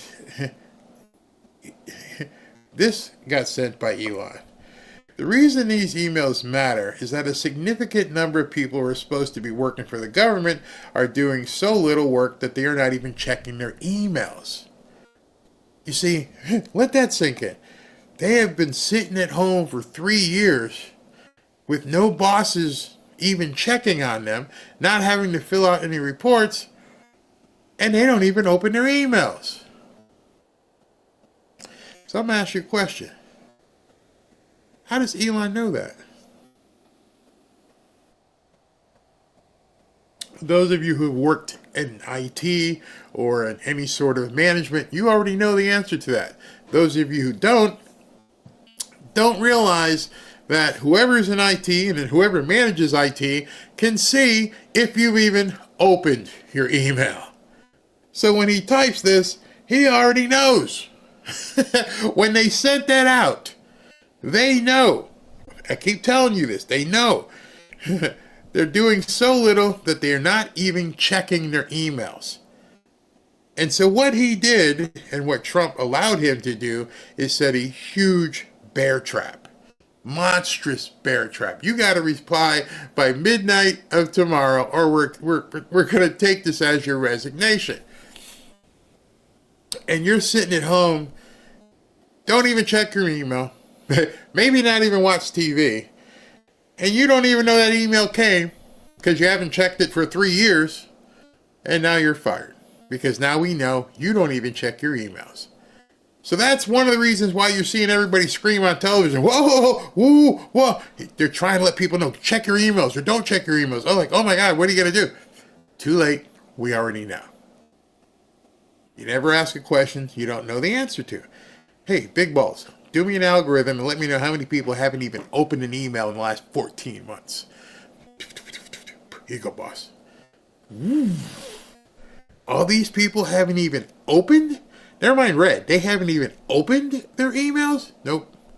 All right, so do me another report of people who have opened but not read. You see how you can get these reports? If you opened it and read it, you're a little bit better. You've actually read an email in the last 14 months. This group of people who haven't even opened it, pack your stuff. Go home. Oh, no, that's right. You're already home. Stay home. But it gets even better in terms of looking at the fraud. Listen to this.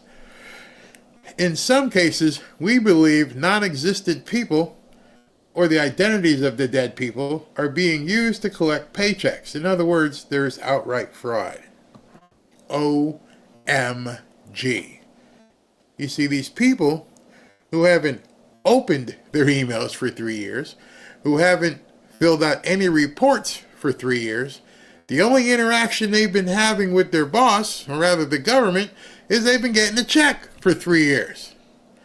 And those checks have already been cashed. How do I know this? Oh, because the Treasury Department can go do and put big balls in there and say, show me all the people who never opened an email, who never filed a report, but yet cashed their checks. They already know. There is such a big bear trap out there that there's no way to get out of it. That's why you're seeing people scream. The trap has been set, and there's no way to avoid the trap at this point for the people who are criminals. Because stealing from your boss is criminal activity, which would make it easy to make you go away. We'll either turn this over to Kash Patel, or you can quit.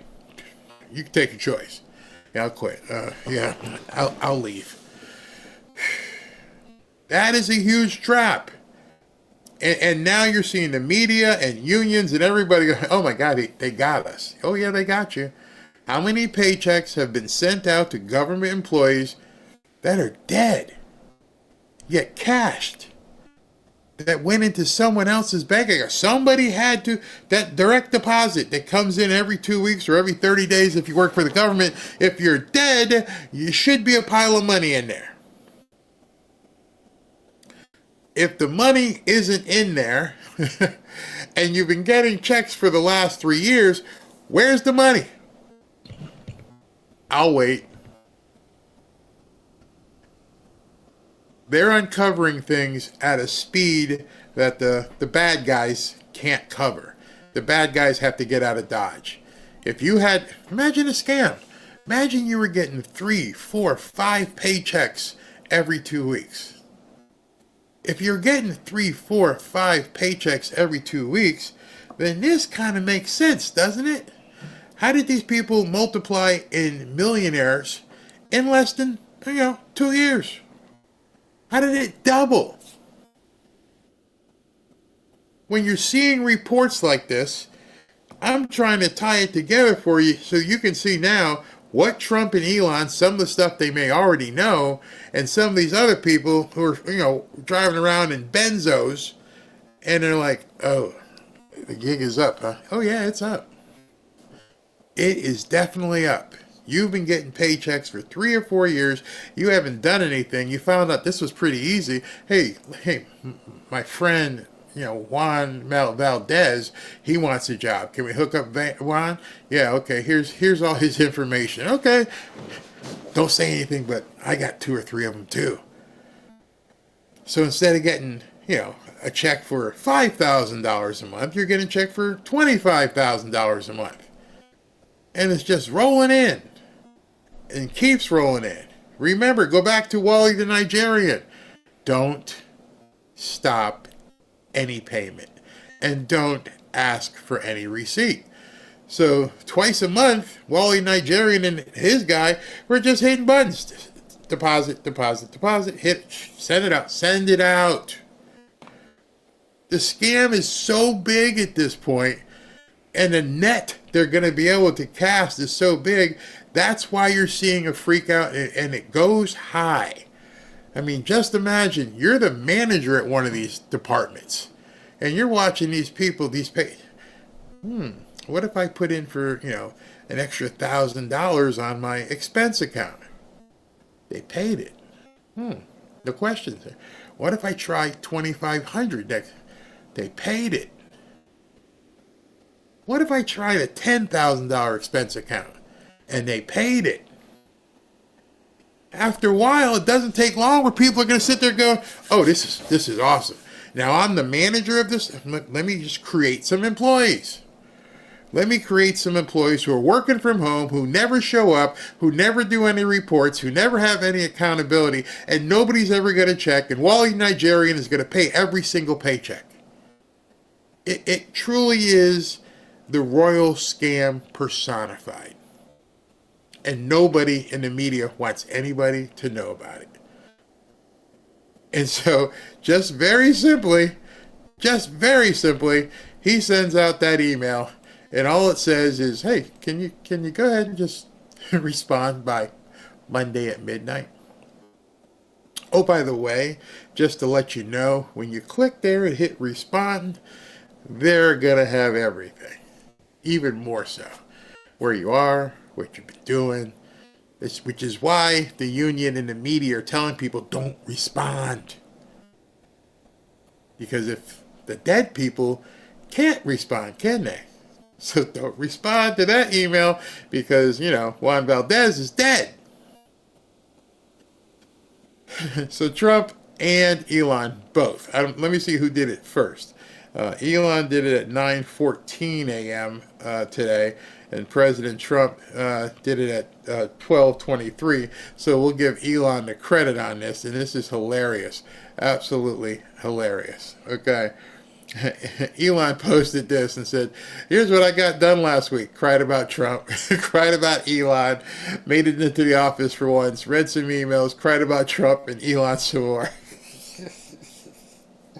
And both he and President Trump posted. Trump posted it on Truth Social, and that's his Truth Social. They posted the same thing over there. These people are so done, and they I just saw this comment, which we're gonna go into. No one cries for you guys. Just ask your fellow Republicans who got booed off the stage of their town halls. You're headed for a big loss on Tuesday, November 3rd, 2026. The tables will turn on you, and the Musk investigation will commence.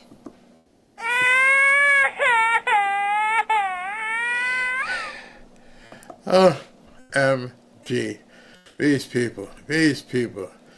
A lot of people are going to get their doors knocked down, except for the people who can't answer the door, if you know what I mean, and I think you do. Oh goodness, it's just too much. Words aren't always true, but numbers never lie. They never do. Oh my goodness, it's crazy. It's a good thing Biden emptied the federal prisons. I think there's some major money. You think? Somebody said, I think there's some major money laundering going on. Yeah, it's crazy. Yeah, it's busted. Bernie, they see dead people. They're literally paying them. This is genius. Thank you, President Trump and Elon. You can always tell when something is absolutely genius when they complain about it. If he wasn't going to catch a lot of big fish right now, they wouldn't be complaining. Like what Charlie Kirk says here.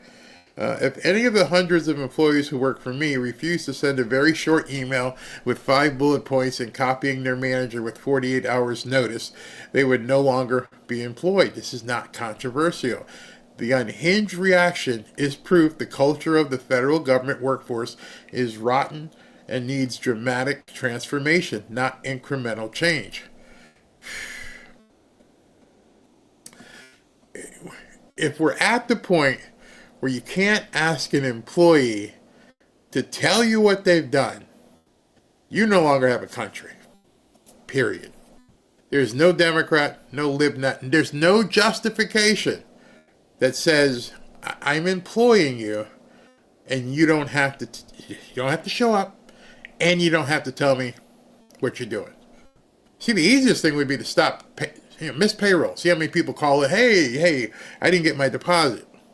Okay. But they wouldn't do that because then, they would complain too much. But your employees are telling you, not only, but don't even ask. Don't even ask where I am or what I'm doing. It's crazy. And Elon had said this. He goes, the email is a very basic pulse check. It's crazy. I mean, to me, it sickens me to my stomach that we have to play these sophomoric games. That this is what our society is reduced to at this point. People complaining about replying to an email with 48 hours plus notice from your boss. I get an email from YouTube. I look at it right away, got a reply. How do you ignore your boss? Oh, now we got some breaking news. Oh, this is pretty interesting. This just came out. The Democrats are contemplating shutting down the government in March. And Elon's like, sounds great to me. They got nothing. At this point, they're flailing. There is so much winning happening, they don't know what to do.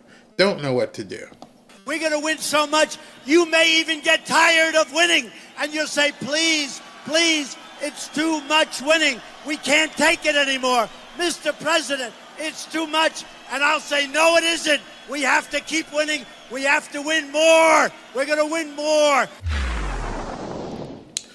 All right, so let's take a look at some of the complete insanity that's going on with the Libnuts. That basically asked employees to summarize their work over the last week, and it coincided with a tweet from Elon Musk suggesting employees who didn't respond would be terminated. Now, some of these agencies included the FBI, the Department of Defense. There were a range of agencies on here. Some agencies, employees were telling them not to respond.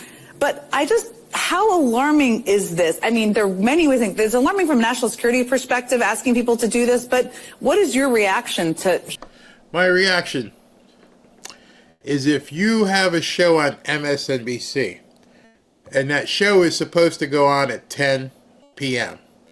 and you're not in the studio by 9:30, people are going to call you and ask you, where the hell are you? And at 9:45, they're going to say someone else needs to get ready for the show because Miss Psaki isn't going to make it. And then we're going to have a stern talking to as to why you didn't make your shift. And you're making it sound like it's a matter of national security why people should have to respond to an email. These people are lost. Hearing about that. It's extraordinary. I mean, what Trump is doing, using Elon Musk as his tool, is literally dismantling the United States federal government. And this is Susan Rice, one of Obama's acolytes. How is anybody, I don't care what level of libnuttery you are on, whatever planet you are on in regards to your libnuttery status, you tell me right now, and I would love to hear the answer, how sending this email, please reply with 5 bullet points of what you've accomplished and CC your manager, how is that dismantling the government? How stupid do you have to be to listen to what these people on MSNBC are saying? If our government is going to be dismantled by someone replying to an email with 5 bullet points, we don't have a government. It is already dismantled. It doesn't make any sense, none whatsoever. It's not just the people, as horrific as that is, laying off talented, experienced public servants who do nothing but serve the American people at very low salaries compared to what they could get in the private sector. But I'm sorry, low salaries. Maybe perhaps she needs to stop lying. As we're seeing, there are many millionaires. They don't do anything but lie. They expect you'll never know the difference. That there's no way you can ever find the difference.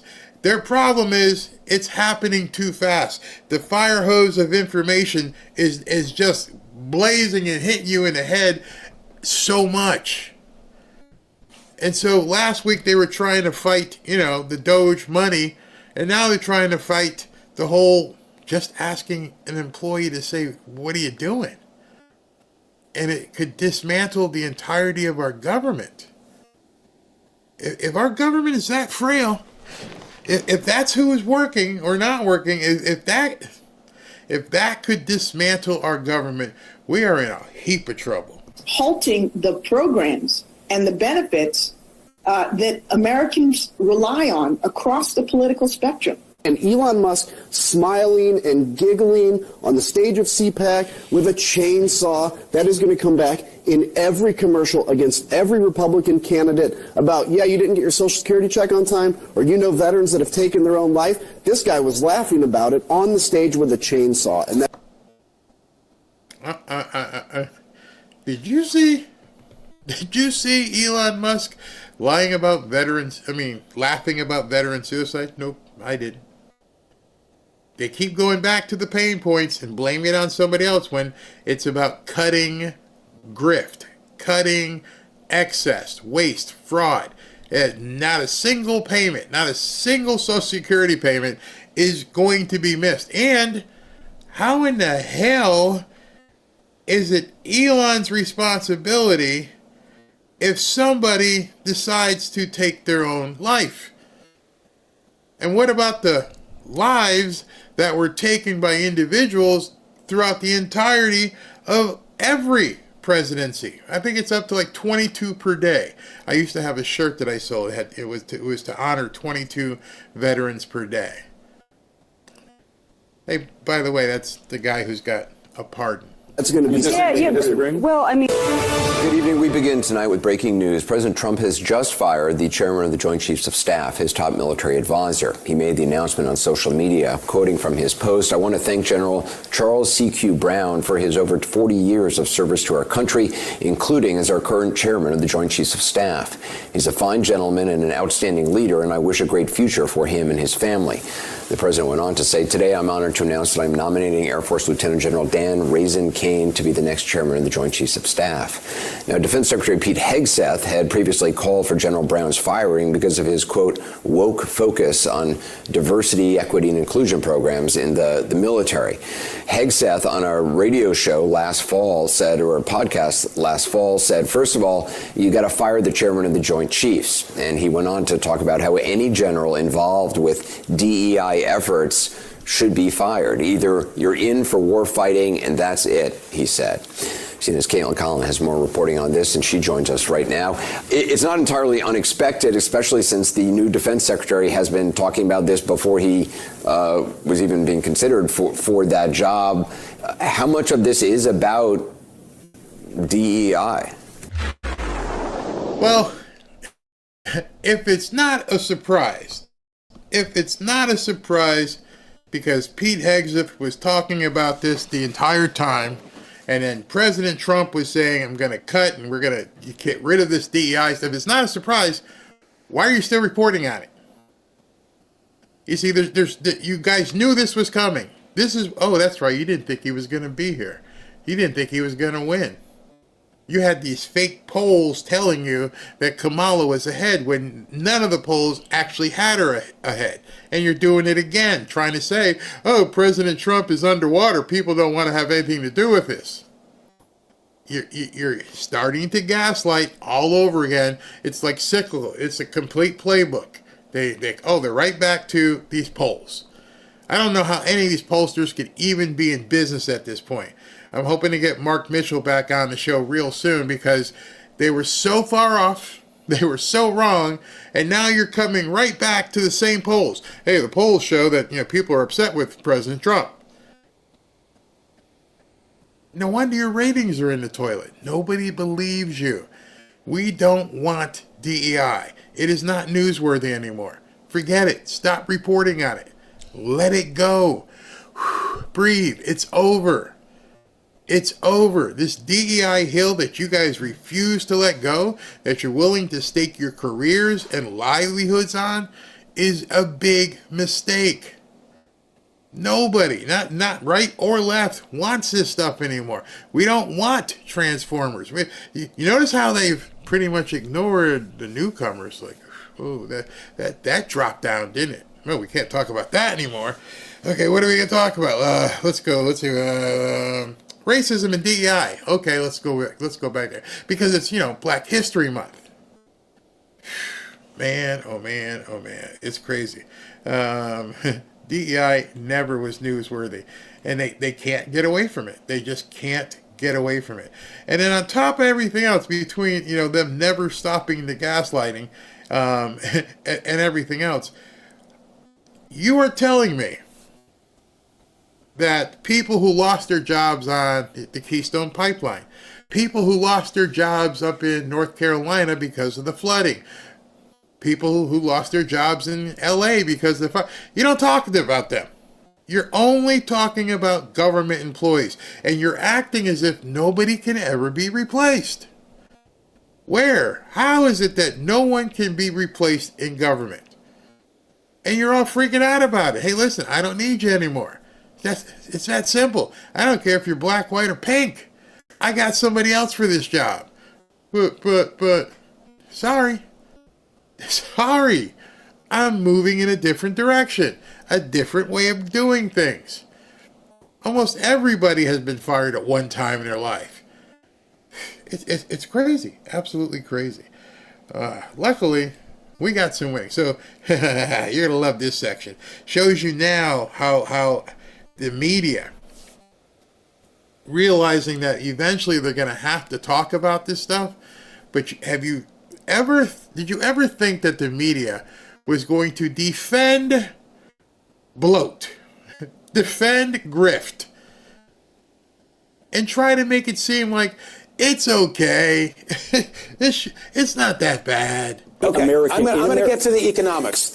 Go ahead. I gave you a chance for a great sound bite. You got and those soft power exercises make for great sound bites. But when you drill down, for example, on Sesame Street in Iraq, they often make sense. Joseph Nye from Harvard, who gets credited with the coinage of the word soft power, you'd rather spend on that than bullets. But wait, you want to... Okay, we have a new narrative.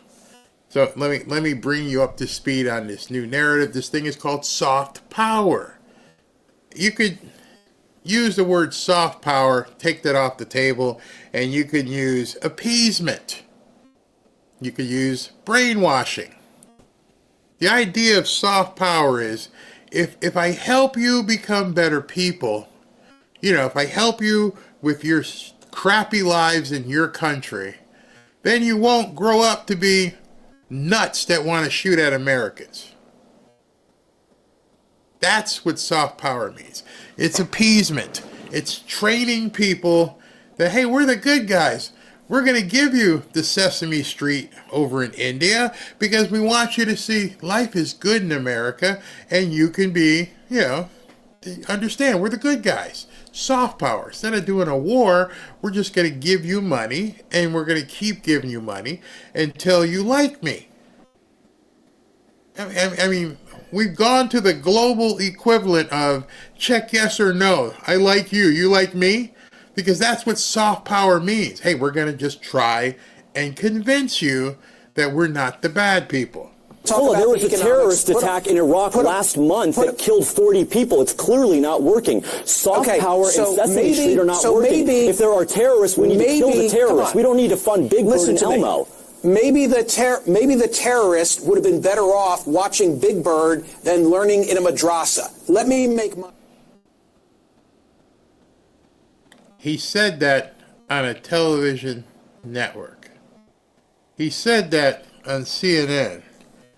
That maybe the terrorist, if he was a little kid watching Sesame Street, wouldn't have grown up to be, blow stuff up. When I saw this, I thought to myself, is he effing kidding? Sorry, I had to say it that way, because sometimes it's necessary. Are you really trying to tell us that we're giving money away for drag shows in Burma so that the terrorists don't blow us up? I've heard some crazy stuff, but that just takes the cake, man. Point. Put on the screen from the Peterson Foundation. This is where the rubber meets the road. We are $36 trillion in debt. I don't know if you can see that, but that's 106,121 for every single person in America. So if Elon Musk is successful in saving us money from waste, fraud, and abuse, and by the way, James, I hope that he is. I don't like the approach, but I like the fact that something's being done. There is no money in the till. We owe $36 trillion. We owe $106,000 each. So whatever the savings ought to be, it's not like President Trump's doing us a favor by giving... Okay, so they're pivoting and they're saying, you don't deserve the money. You don't deserve your money. So if whatever Doge saves, 100% of it should go back into the government. You aren't entitled to a dime. We need to take care of this first. And there are certain Republicans who are like, yeah, that makes more sense than giving you your money back. Notice when they're talking about this, which is why I am a big advocate for doing away with the IRS, is because they're not even asking you. Say, what should we do, people? Should we, return some of your money back to you? Or should we, basically apply it to the debt that we screwed up for the last 40 years? What would you like to see happen? Would you like, $5,000? Or can we just take your $5,000 and put it on the debt? It's not my debt. It's your debt. You need to let Elon keep cutting expenses. You don't want to see Americans with it. You heard what's her name? The crazy black Crockett. What's $5,000 going to do anyway? I venture to say $5,000 will help a lot of people.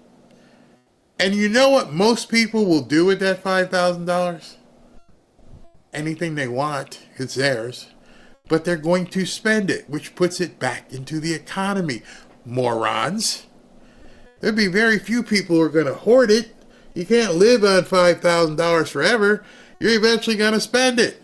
And most people, like they did with the stimmy check, are just going to go out and blow it and put it right back into the economy. But now they don't even want you to have it. That's the next hurdle. You don't deserve it. It needs to go back into the economy. But you sent $40 million for condoms in Mozambique. Did they deserve it? Hey, don't ask the hard questions. That's 20%. Everything ought to go to the debt because the Peterson people say by 2050, 50% of all revenue is going to go to satisfying interest on the debt. That's based on now. First of all, I don't know who the Peterson Institute is that he keeps quoting, but that's based on the status quo. You see, they don't even want to acknowledge what Trump is doing. That's the big part of this, is like, oh, it's still going to be like 50 gazillion trillion dollars in a couple of years. It's not even going to slow anything down. Well, that's the whole idea what Elon's doing. He's like, hey, cut the employees, cut the waste, cut the fraud, stop sending money to other countries, and then it won't grow as fast. And we can start, pulling this thing in line. But they don't even want to, they definitely don't want you to understand that. See, that's where the big problem is. Be paying the debt. Your response? My response is this. We should be paying the debt, which is why the Doge dividend incentivizes every American to call out waste, fraud, and abuse, to lower the budget, to narrow the deficit, and to bring down the debt. Where was this emergency over the debt when we sent $350 billion to Ukraine to be wasted? Where was this emergency, Michael, on CNN when you guys were advocating $7,000 to migrants in Chicago? He laughed. He laughed. Where was your concern when you were doing all this? We ain't laughing. What's the answer? Why was no one on the left concerned when Zelensky was getting all this money and telling us, we had to do it? Where was the concern when you were doing all these things to the newcomers and getting checks and what do you call it, ATM cards and bus passes and flying around the world? Where was the concern then? And putting money in their account so they can go buy stuff. Where was the concern for the deficit then? Where was your concern for the debt when people from anywhere in the world could come here and be put up in luxury hotels while people in North Carolina couldn't even get $750? Where was your feeling and concern then? And his answer is,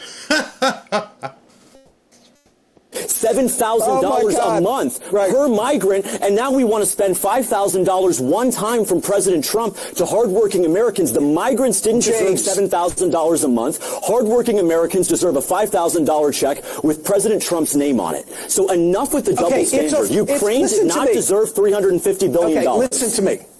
Listen to me. This is Madoff-like. This is a Ponzi scheme. No, Ukraine was a Ponzi scheme. The migrant funding was a Ponzi scheme. Hardworking Americans deserve a break. James, it was their money, Michael. It was their money. James, give me a chance to speak. Theoretically, it's my program. We don't have the money, is what I'm trying to tell. Well, where'd you get it before? And that's what this guy's trying to say. If we didn't have the money to do it now, how do we have the money for the last 12 or 14 months or whatever it was when they've been flying people all over the country and giving them debit cards and everything else? How do you not have it now? But literally 3 months ago, 2.5, before November 4th, 5th, you had it. You none of you complained about it. Not a single one of you complained about it. But now all of a sudden the messaging is, we don't have it. We're broke. We don't have. I just watched you fly people all around the country. I watched 10,000 people a day come across the border. I watched luxury hotels in Manhattan be given to these people. I watched them get debit cards. I saw on television where they would take that same money that we gave them that you're now saying we can't afford to give to actual Americans. If you didn't think the media hates you, you know now, you are nothing. You are dust on the soles of their shoes. He laughed. He laughed. And I'm thinking to myself, you remember the whole time when we were going to build the wall and they said Trump is crazy because there's not enough money to build the wall? There's never going to be enough money to do the things that conservatives want. Never. You are not worth it. There's nothing that you can say. As he said, I don't want to even hear it. I don't even want. There's nothing you are going to say to a liberal that's going to tell them that you as an American are worthy of anything. You are dirt. They laugh in your face. I don't know how this guy was able to sit there and debate him. Tell you, it's a Ponzi. So we didn't have the money for Ukraine, right? We didn't have the money for Ukraine. $350 billion. I never do this. I don't want to be that guy. And do I have to silence your microphone so that I can? Good thing I wasn't on your show. They would have had to have the censors cut in. And probably you. Do I got to silence your microphone? Are you talking? Because I would have told you. Right then and there. Dude, you're better than me. I don't know who you are. I'm going to have to shake your hands because right then and there, you would have been F-bombed off the air. Right then and there. I'd have lost my religion. Do I gotta silence you? I gotta. Oh no. Before you hit the button, how about this? Respond to what you've said because there's so much fallacy in what you've just offered. Please go I have ahead a and very repeat it. simple. I have a very simple premise here. We're $36 trillion in debt. It's a fraud. As much as I want to see us cut waste, fraud, and abuse, it is an absolute fraud to say to the American people, because of what Musk is doing, we have $5,000 to give each of you. The only way we have $5,000 is if we're borrowing it, because we're that far in debt. I'm trying to meet you halfway, which is... No, you're not, because if you were meeting him halfway, you would have answered his question.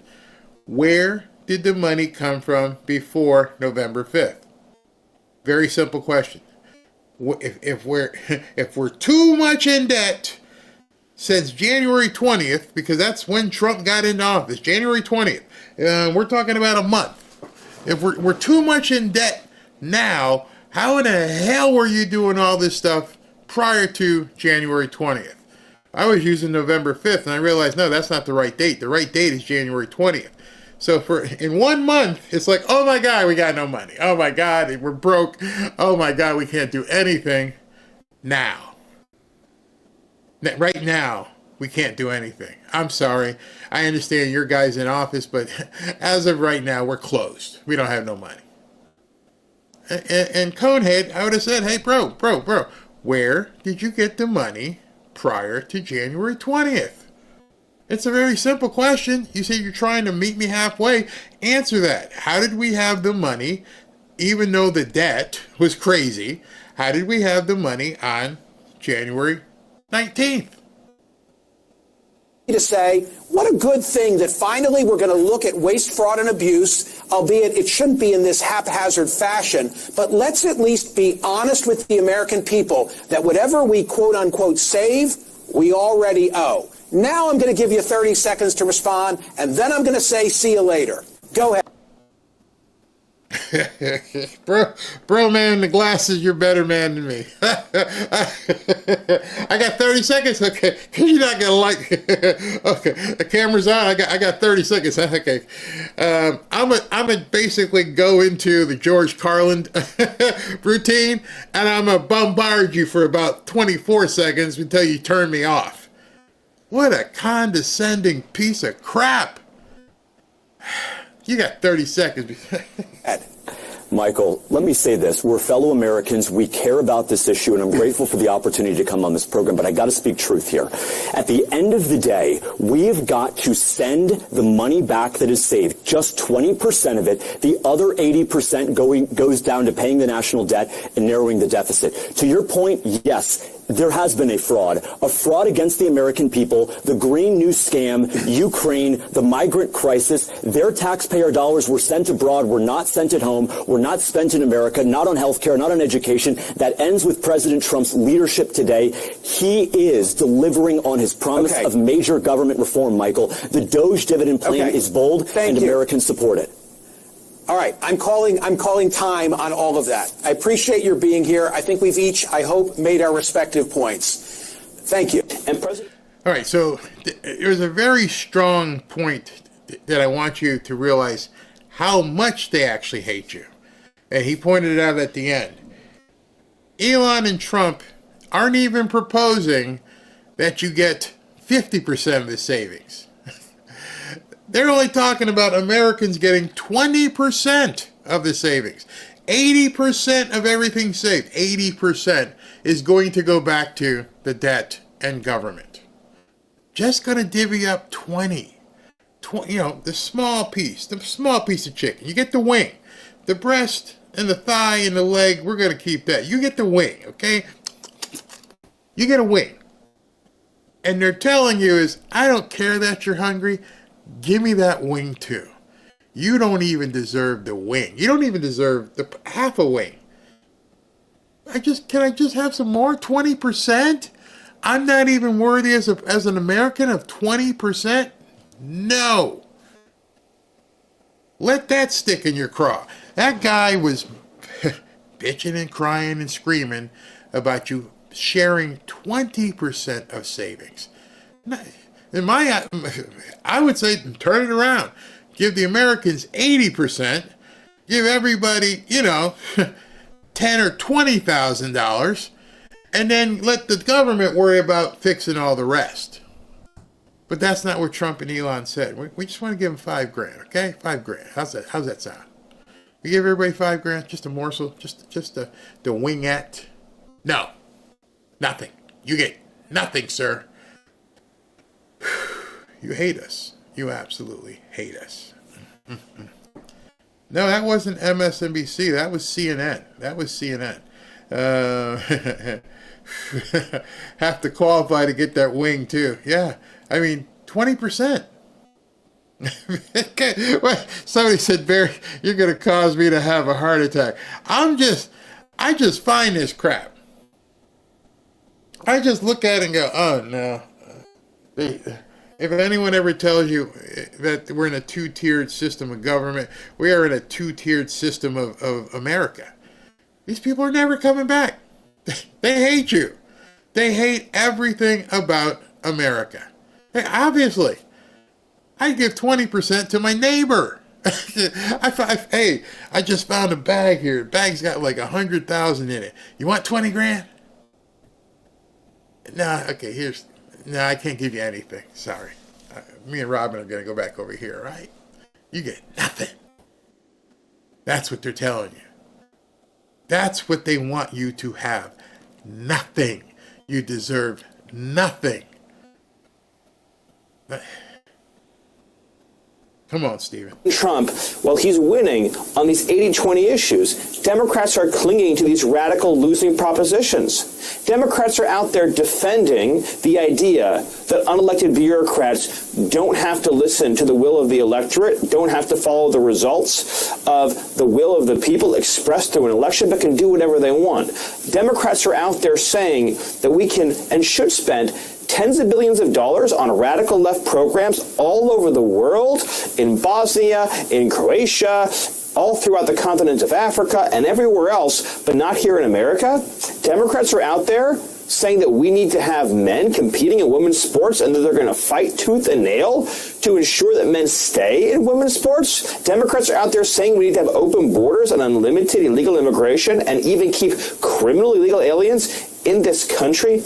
On issue after issue, Sean, Democrats are continuing to show that they're nothing from this election, and they're determined to continue their track record of losing to President Trump. President Trump is doing exactly what he promised, and he's doing what Americans have begged and pleaded for generations, but no one has done. He's not just talking about cutting waste out of government.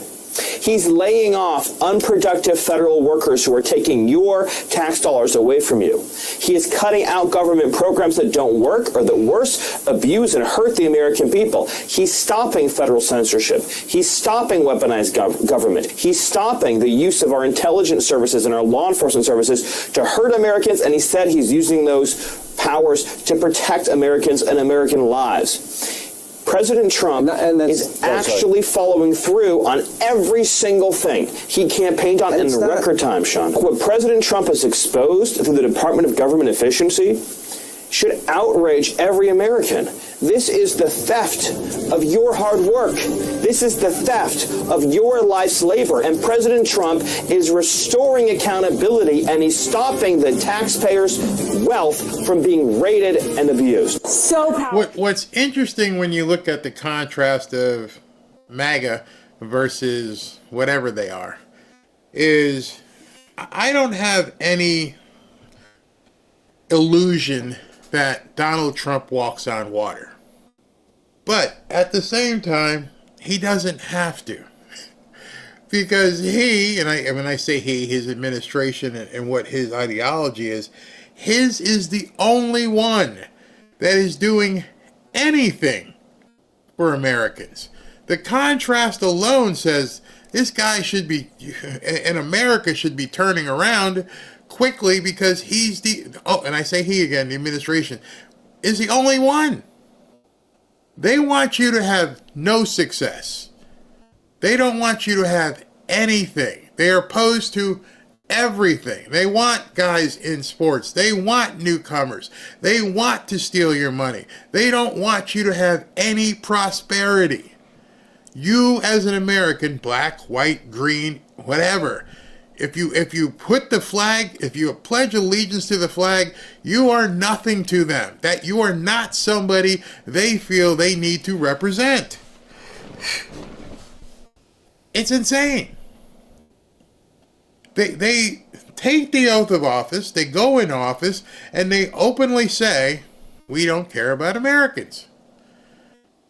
I mean, I can't even fathom that they love grift that much, that they want to steal that badly, that they will openly show disdain to anyone who wants a regular American life.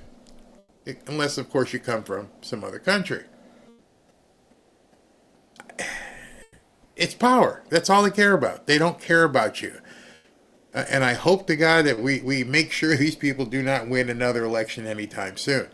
So I want to show you this quick cut. This is Kristi Noem at CPAC.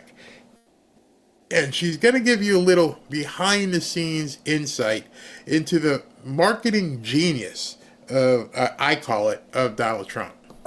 Tell us about this multi-million-dollar ad that you have going on. Why was it important to send this message out to individuals who have no business being in our country? Well, you know, it's interesting. After I was nominated to be the Department of Homeland Security Secretary, President Trump talked to me several times. We had several meetings during the transition talking about it. And he said to me one day, we had a meeting, I left his office, and then Natalie came chasing me down the hall, and she goes, the president wants to tell you something he forgot to visit with you about. So I came back into his office, and he said, Kristi, do you know those ads that you did in South Dakota? Oh, and I said, yes, sir. You mean my Freedom Works Here ads? And he said, yeah, those ones where those beautiful ads, those beautiful ads you did about South Dakota. They had Mount Rushmore, all those things. He said, I want you to do those for the border. Brilliant. And I said, well, sir, I don't know how that works. You mean the ones where I was a plumber and where I was an electrician? And I don't know if I can do those for the border. And he said, no, I want you to do those for the border. And I want you to do those everywhere, not just in the United States, but I want them around the world. I want you to tell people not to come to this country if they're going to come here illegally. And I said, well, sir, we can do press conferences. You know, we can tell people what we're doing. And he said, no, we're not going to let the media tell this story. Because I have to have that point in the show where I come back to you guys and say, the president realizes you can't let the media tell the story. And that's where it falls on your shoulders. You have to, when you hear stuff on here, if that CNBC thing was wrong, tell me, tell others. But at the same time, if what you've seen today, tell people that they don't even want you to have 20% of savings, that they hate you that much, that they're willing to laugh at the fact that they were doing it up until January 19th or 20th, but now all of a sudden you can't do it. You can't possibly do it. You are the media. You saw it today. Joy Reid's done. I forgot to show you, this was funny by Matt Walsh. I'm deeply saddened by the passing of Joy Reid's MSNBC show. It was a great resource for right-wing podcasters looking for a clip to play and make fun of. I can't tell you how many slow news days Joy helped me through. I hope she finds somewhere else to spout her insane BS. It's so true. Oh, that's all she was good for was clips. That's it. Nothing else. But like Kristi Noem is saying, she's explaining to you the thought process behind this guy, Donald Trump, and what he told her to do. And she's like, oh, okay. Media will never tell the truth. We're going to do a marketing campaign to make sure the American people know the truth of what you're doing. And I said, well, sir, do you want to be in those ads? And he said, nope, I want you to do them. No? He said, no, I don't. I want you in the ads. He said, I want you in the ads and I want your face in the ads. But he said, but I want the first ad, I want you to thank me. So I want you to thank me for closing the border. And I said, yes, sir, I will thank you for closing the border. So if you notice in that ad, we thanked him for closing the border. And then, there's strong language in those ads. Those ads talk about, we will hunt you down. And that if you come to this country, that you will not get the chance to return. If you leave voluntarily, you may have the opportunity to have the American dream. But if we have to come looking for you and hunt you down, then you have lost that chance. And I don't think there's ever been a secretary that has said that before, much less a president. And these ads are running not just in the United States. They're going to run in the Middle East. They're going to run in Central America. They're going to run throughout the world, letting the world know that America has a new leader. So Donald Trump has had Kristi Noem put together an ad, which you guys, many of you have seen. I played it before. And it's not just being shown on television here, it's being shown around the world. Don't come here. If you try to sneak in, you're not going to be able to come back. Maybe not ever. So do it the right way, like my father did and many of your relatives have done. You go in, you apply, and you wait your turn. That's it. That's how it's supposed to be. And obviously it's working. It's down to like under 200 people a day that they're apprehending. How do you go from 10,000 to 200 to under 100 in a month and 3 days? It's because it was intentional. Many of you used to say these people are incompetent. No, it's not incompetence. It was intentional. This is what they wanted. And now they're rounding them up. And these people can't, they're just freaking out. So let me close the show with some utter insanity at this point. I mean, it becomes the only word you can actually say for these people because, well, I'll let you hear some of this delusion. Again, listen to the narrative. The narrative changed from all the different things that they've tried. You people are weird.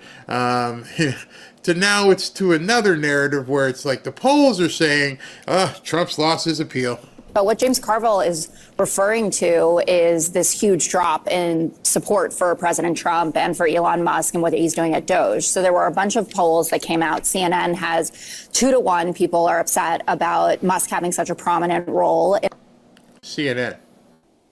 I just wanted you to hear the poll she's quoting is from CNN. In the government. Trump's approval rating is down 5 to 7 points across 4 of these big polls. He's underwater on managing the economy, which is obviously what handed him the presidency, 8 points underwater.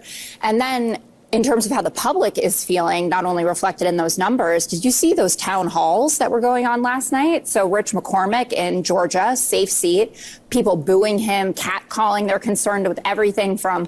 All right, so let me tell you about these town halls. So the new thing the Democrats are doing, they're finding out that when Republican congressmen are going back to their neighborhood. And what they're doing is he's supposedly talking to people, but they're flooding them with the nuts. And then they're screaming at the Republican politicians, Trump's this, Trump's that, and everything else. And then they've got the camera there also taking pictures so they can come back and say, basically the wrap-up smear, hey, see, people hate Trump. You really see this? They hate Trump. And then they back it up with these crazy polls from like CNN. And Mark Mitchell's going to tear them apart.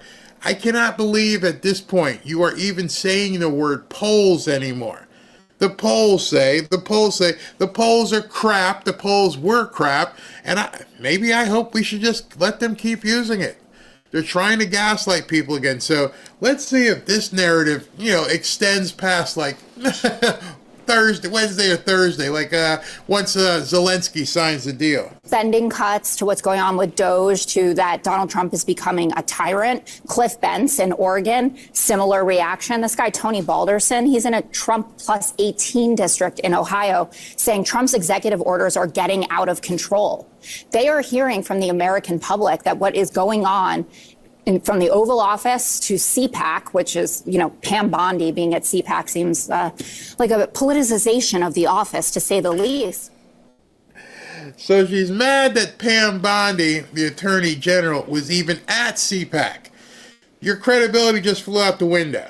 You're worried that the Attorney General, who just got installed and sworn in, she goes to CPAC to make a speech. The conservative group, CPAC, who she's a conservative, and you're mad because she's even had the audacity to go sit down and do a speech at CPAC.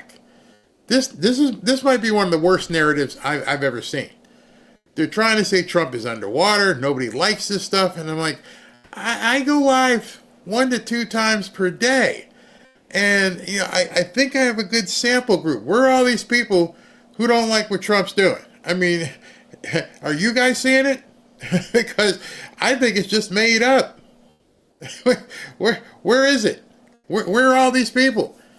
I'd love for you to bring one on your show. You've got the 5. Make it to 6. Bring in an angry Trump person so we can ask them, so who'd you vote for? And we get the information.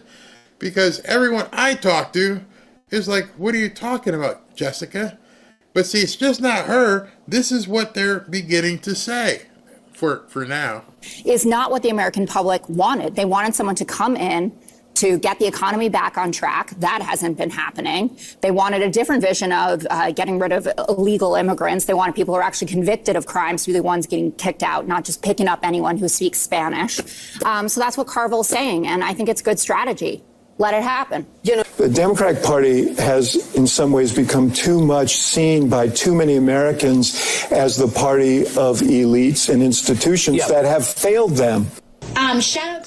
Before we get to this crazy woman, I kind of think I trust David Axelrod more than Jessica Tarloff.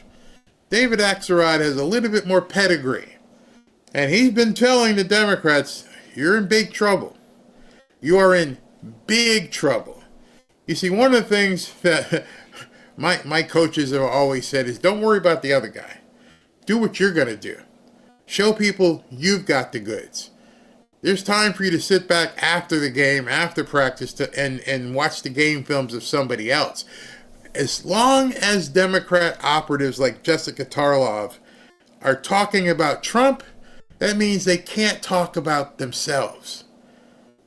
You see, if I'm taking care of business, I don't need to look in my rearview mirror. I know what I'm doing. And that's what you're seeing Trump and Elon doing. They're out there just running. We're just going to get this done, and if we run into a hiccup with a court, we'll deal with that. But we're going to keep going. They're not going, I wonder how people think about this.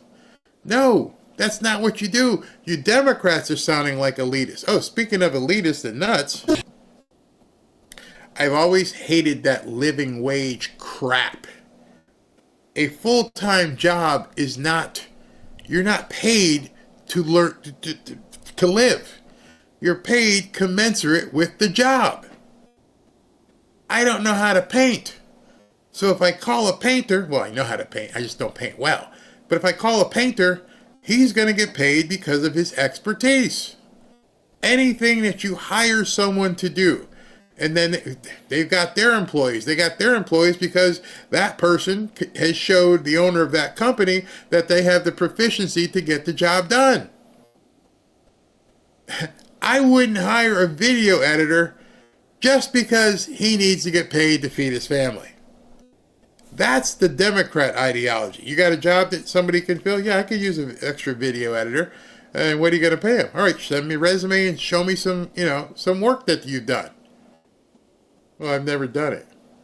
Well, you can't expect to get a job if you've never done it. You need to go find some entry-level position like at McDonald's. Well, McDonald's isn't paying me enough. Well, that's what they pay people who flip burgers. What is it that you can do? That's a no-no in Democrat circles. You cannot say, what are you proficient at? You have society, and that we shouldn't be under the thumb of a $7 minimum wage. This woman's not too bright. Not too bright at all. And, racist systems because that just benefits whoever the people are in power to already be in power. What's that all about? So, shout out to my radicals who think that maybe one way that we can deal with a lot of the shortfall that we have is to do things like legalize marijuana and tax the commerce on that so that we can fund our schools. Or, tax the rich. Maybe we can tax the rich so that people who have helipads around their house or near their house can help chip in for black school districts that are perpetually underfunded. And a new point of order. Point. Why do they do this to me? Why are black school districts, quote, perpetually underfunded? Any of you radicals want to tell me? Oh, it's racist. So people who live in certain areas, you're saying their taxes over the last, 20 years don't go to fixing roads and fixing black schools. Is that what you're saying? Because I'm going to have to call you on that because I've seen budgets. So why are the schools, as you say, perpetually underfunded? I remember back when I got out of college and I was training to hopefully be a pro football player, and I was coaching in high school. And I remember going to preseason. Well, I'd go in after I work out and I'm like, hey man, where are all the balls, and when's the next time we're getting new helmets and things like that? And head coach and the athletic director said it's not in our budget. And this was a private school. And I'm like, well, can I see the budget? And they showed me the budget, and they were really open to saying, how about we just not do this year and we put it here and get new helmets? Yeah, we can do that, and we get new helmets.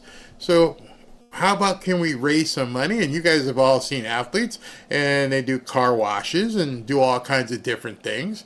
And, sometimes they do as labor and go to a construction site and move lumber around or whatever because you're big burly guys, and they get paid, and it goes to the school. See, that's what I first learned. What do you mean it goes to the general fund? I needed to go to the football team. See, that's where the problem is. You've got administrators, when people raise money for a school, it's not going to the intended purpose, it's going to the general fund. I'm like, well, what in the hell is a general fund, and who's controlling that? My grandson, he asked me if I would donate to his football team. I'm like, okay, sure, I'd like to help you out. And then you start digging in the email, like, wait a second, where's this money going? Oh, it goes to the general fund. I'm not interested in the general fund. You guys do that. Let's help out the kids and be, benefactors of the football team. And they wouldn't do that. And so I told Ashley, I will help him out any way I can. I'm not here to fund the high school general fund. So tell me, why is it that the black schools are perpetually underfunded? You never get that answer because it's designed to be perpetually underfunded because they use the money, as we've seen, for other stuff. Absolute crookery. NIPIAC poll showing only 21% of voters approve of Democrats in Congress. That's an all-time low in that poll. Joining us now is the House Democratic leader, Hakeem. Wait.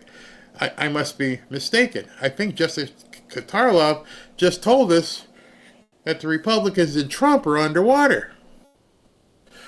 That looks like a 47-point hit by CNN. So you're telling me that people think, no, your Democrats suck. But I must not be reading it correctly. Now, as the House Democratic leader, Hakeem Jeffries. Leader Jeffries, it's so good to see you. I don't know if you could hear, but or could see rather, but the instrumental portion of the bump-in was an interpretive dance protest outside the Kennedy Center. I have to ask you, Pennsylvania Governor Josh Shapiro from your neighboring Commonwealth of Pennsylvania told the New York Times about congressional Democrats, quote, they are failing to address the real concerns that people have. They're failing to do what is their fundamental responsibility constitutionally, to be a check. That's a pretty harsh assessment of Democrats' first month in the second Trump administration. Okay, read that. He's talking about Democrats. They are failing to address the real concerns that people have. They're failing to do what is their fundamental responsibility constitutionally, to be a check. Sort of like what Axelrod said. You guys are messing up.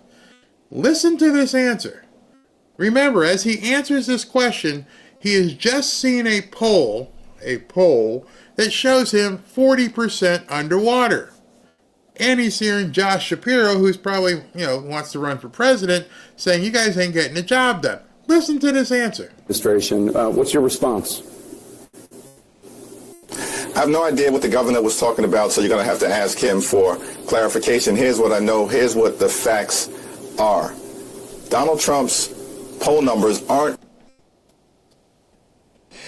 I'm going to ignore everything you just showed me, and I'm going to ignore everything you just asked me, because Donald Trump, when you watch these people, you understand what they do. Unfortunately for people like Jake Tapper, they just go along with it. He set it up perfectly. He's showing these lib nuts out there dancing at the Kennedy Center, looking like idiots. He shows them a poll showing you 40% underwater. He shows a prominent Democrat governor having an issue. Laid out his story completely. So, what's your response? Well, Donald Trump. And what does he say? Donald Trump's poll numbers. Because that's the talking points.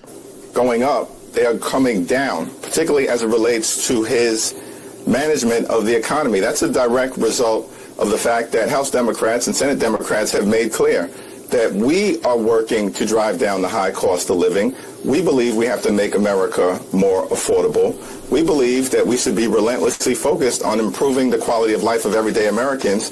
Donald Trump is a chaos agent who promised to lower costs, lower the high cost of living in the United States of America, and he's doing the exact opposite because he's not focused on it. He's unleashing chaos on the American people. We are not losing in court. We are actually winning in court. Did Jake Tapper mention court? I'm pretty sure Jake Tapper didn't mention anything about court. Just checking. Trump administration is losing. We are partnering on at least 79 different lawsuits that have been brought related to about 35 different illegal or unconstitutional executive orders. And the Trump administration continues to lose in court after court after court. And that effort will, of course, be on. House Republicans, they've been on the run. They are feeling the pressure of the fact that their policies are deeply unpopular with the American people. And we've seen that play out this past week all across the country. And Democrats are going to continue to make clear that we will stand against the effort to end Medicaid as we know it, stand against the effort to detonate Social Security or Medicare, certainly stand against the effort to undermine veterans' benefits or nutritional assistance to children and families.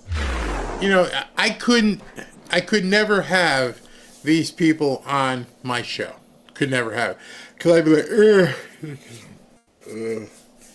All right, so in case you don't remember, Hakeem, the question I asked you was, do you have any response to what Shapiro said and to this poll we just put up? Because obviously you didn't understand. You don't comprehend what I just asked you about. See, when you let them talk and just let them stick, he had a point. He wanted to come out. He wanted to use the Jessica Tarloff line. He wanted to say the exact same thing, wanted to come at people, because now that's their messaging. All right, so now you've heard the Saturday and Sunday messaging, and what you're going to hear for the next couple of days is Donald Trump is down in the polls. People at these town halls are going after him. The Americans are letting him know they don't like this stuff, and you'll hear that till probably about Thursday, because they got nothing, and they just keep pulling out more BS lines and narratives to try and slow things down, and nothing's working. Nothing is working. Every single thing they try, it doesn't work. And so Jake Tapper, and well, they don't have Joy Reid anymore. But all they can do is just continue to try and gaslight and spew, and it's not working. Trump is going after them in so many different ways. I mean, it's Sunday night, and I already know tomorrow is going to be bam, bam, bam, bam, bam. he's coming out with something. If anything has been proven correct, we know tomorrow's Monday. He's taking tonight off, maybe, taking a deep breath and going, all right, I'll be up at 4 o'clock in the morning to start hitting. Let's go. And all they can do is respond because they don't have anything to be, on the offense. All they can do is try to fight back. It's not working. So you're going to hear that over and over if you want to. You're going to hear, he's falling into polls. What polls? Oh, the same ones we crafted before the show Kamala leading. Oh, those polls. Good luck with that. Thanks, good. Joey Reid is going. And we should, you know what? It's funny. We should probably watch her last show. No, let's not give her the ratings. I'll just have laugh tracks and all kinds of things because, her last show, I don't know if they'll let her stay till Friday. They may tell her, yes, you're done. Don't even bother coming in tomorrow. Why finish out the week? We don't want you out there spewing more stuff. Why do they, who do they call in the morning to find out what they say? I would love to know that. I would love to know who puts out the facts or whatever email it says, here are your talking points for the day. Those didn't work. Let's figure out what we're going to do tomorrow. Because in addition to everything else, their audiences are declining. So you have a message that makes no sense to an audience that's declining. And you're trying to convince people who are living a certain way that what they're seeing isn't true. That is absolutely cruel. Michael Johnson said the Pope, his liver is failing. I did have some news about that. Here, let me show this to you. They say it's not the liver. It says just in, Pope Francis in critical condition experienced early stage kidney failure. There are a lot of people out there who say this may be the last Pope. I grew up as a Catholic, and I watched the Catholic Church and I don't know. I don't know if this would be the last Pope. I know they'll do, they'll all get together and probably vote another one in, and we'll see the white smoke, and it'll be a big deal, and it'll help with the media because they'll immediately start talking about something else. Oh, we don't got to talk about Trump. Let's talk about the Pope and a new Pope and everything else. And my personal feeling is this Pope has been an aberration. He's been for stuff that no Catholic I know is for. No Catholic I know buys into the doctrine that this guy has been saying. So I hope that's not the way of the Catholic Church. If God forbid he passes, because I don't want anybody to pass, but if he ends up succumbing to his kidney failure, they're going to have to pick somebody, and good luck with that. But it actually, things happen. Things absolutely happen. So it's Sunday evening. Let me just check to see if there's anything else breaking. I haven't gotten anything from SV, so I think we're okay. Nothing crazy is going on. Let me just check a couple other sites here. Nope, everybody must be at dinner Sunday night. So we're going to just give away a few hoodies and then get out of here. Let me bring this up. Oh, I forgot to do this. I have to make this work. I think it's going to work. Okay. President Trump said he wants to teach our kids to love our country, and now that he's finally in office and kicking butt, it's the perfect time to teach kids everything they need to know about their new president and his mission to make America great again. That's why Mike Huckabee's team put together the Kids Guide to President Trump. And to celebrate President Trump's return to the White House, they're giving it away for free. This book is great because it features fun illustrations and content teaching kids all about President Trump's accomplishments and his goals for his second term. Mike Huckabee wants to send your family this free guide so you can teach your kids the truth about President Trump. And when you order, you'll receive a free commemorative Trump pin. But you must hurry because supplies are limited. Claim your free Kids Guide to President Trump for your kids right now. See offer details and order your free guide at kidstrumpguide.com. That's kidstrumpguide.com. Or you can just go ahead and click the QR code right here. All right. Thank you for listening to that. So let me go ahead and get the hoodies available. Robin always laughs at me because I make that noise.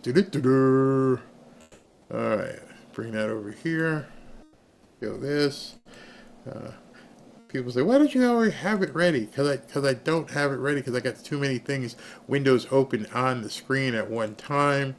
But now we have it. And then yesterday people asked me, why didn't you do the drum roll? I'm sorry, I didn't do the drum roll. So here we go with the drum roll. There we go. KJ Robertson. KJ Robertson, you have won a free hoodie. KJ Robertson, let's go for another one. Oops, one or more of your winners could not be chosen. Oh, I did. Do I have to? Let me see if I have to up it again. I may not have done it. Yep. I got to redo this. So I have to allocate so many hoodies to this software, and I didn't do it. So tomorrow I'll give out 4 tomorrow night. Actually, tomorrow would have to be 5 because I only gave out 1 tonight, and I have to reallocate more hoodies to the program, and I don't want to do that now because that would take a whole bunch of time for you guys just sitting here, watch me putting that together and everything else, and that would be a huge pain in the butt.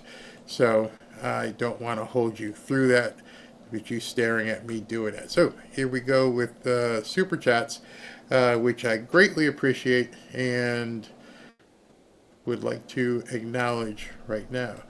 All right, let me get this to the top. You guys are awesome. Awesome. I can tell how awesome you are just by getting this ready. All right, here we go. And excuse me if I miss anybody, but I'm going to go through this entire list, and then we're going to play the after party. Larry, the scrapper guy. Hey, Bear, I made it to 59 detailed need a kidney transplant. Bye, I'm here. Oh, I'm so sorry, Larry. I hope God blesses you with a new kidney. Bless you. Robert Husbands, you're a good guy. Thanks for being on. For us old people, it's good entertainment. Thank you. You're not old. Redstone, the one thing I like about watching you is that I don't have to turn up or down my volume every time you switch from talking and video audio. Thank you. Thank you very much. Penny McCorder, congratulations for making number 4 the top 5. Now I understand, not tooting horn, I know the big boys don't do it on Saturday and Sunday, so it's tainted. Tomorrow I know I'm going to be down back around 16 or 17 because the Monday shows usually bring out the big guns. But the fact that, we make it on the weekends and then, even 16, 17 during the week, I'm okay with that. Lone Wolf, I'm not okay with it, but we'll make it work. Lone Wolf, thank you for your time. So nice to see you on a Sunday. Nice to see you as well. Robin Daniels, hi Barry, congratulations. We're going to help you get to number 1 as long as I know your start time. I post it and tell everyone how epic you are. I noticed that, and I thank you very much. By the way, I did that Twitter thing last night, which is different than the show. Obviously, I won't be able to do it tonight because it's dark outside this time of night. But I figured it out how to get everybody to chat, and I figured out why the microphone messed up at the beginning. So that's something new we're going to be doing. Probably going to do that in the morning. Trevor Norse, thank you. Thomas Williams, thank you very much. We love you, Barry, and you are where I go to get news. Keep up the good work. I shall. Thank you. Hey, Tommy, how's it going? I'm as physically white as you can get, and I love you, Barry. And what I know of you, your feelings and views regarding this, you would love me too, based on my character, not by my lily white butt. Or Lil White Butt. Ann Nunez, thank you. And Tommy, you're absolutely correct.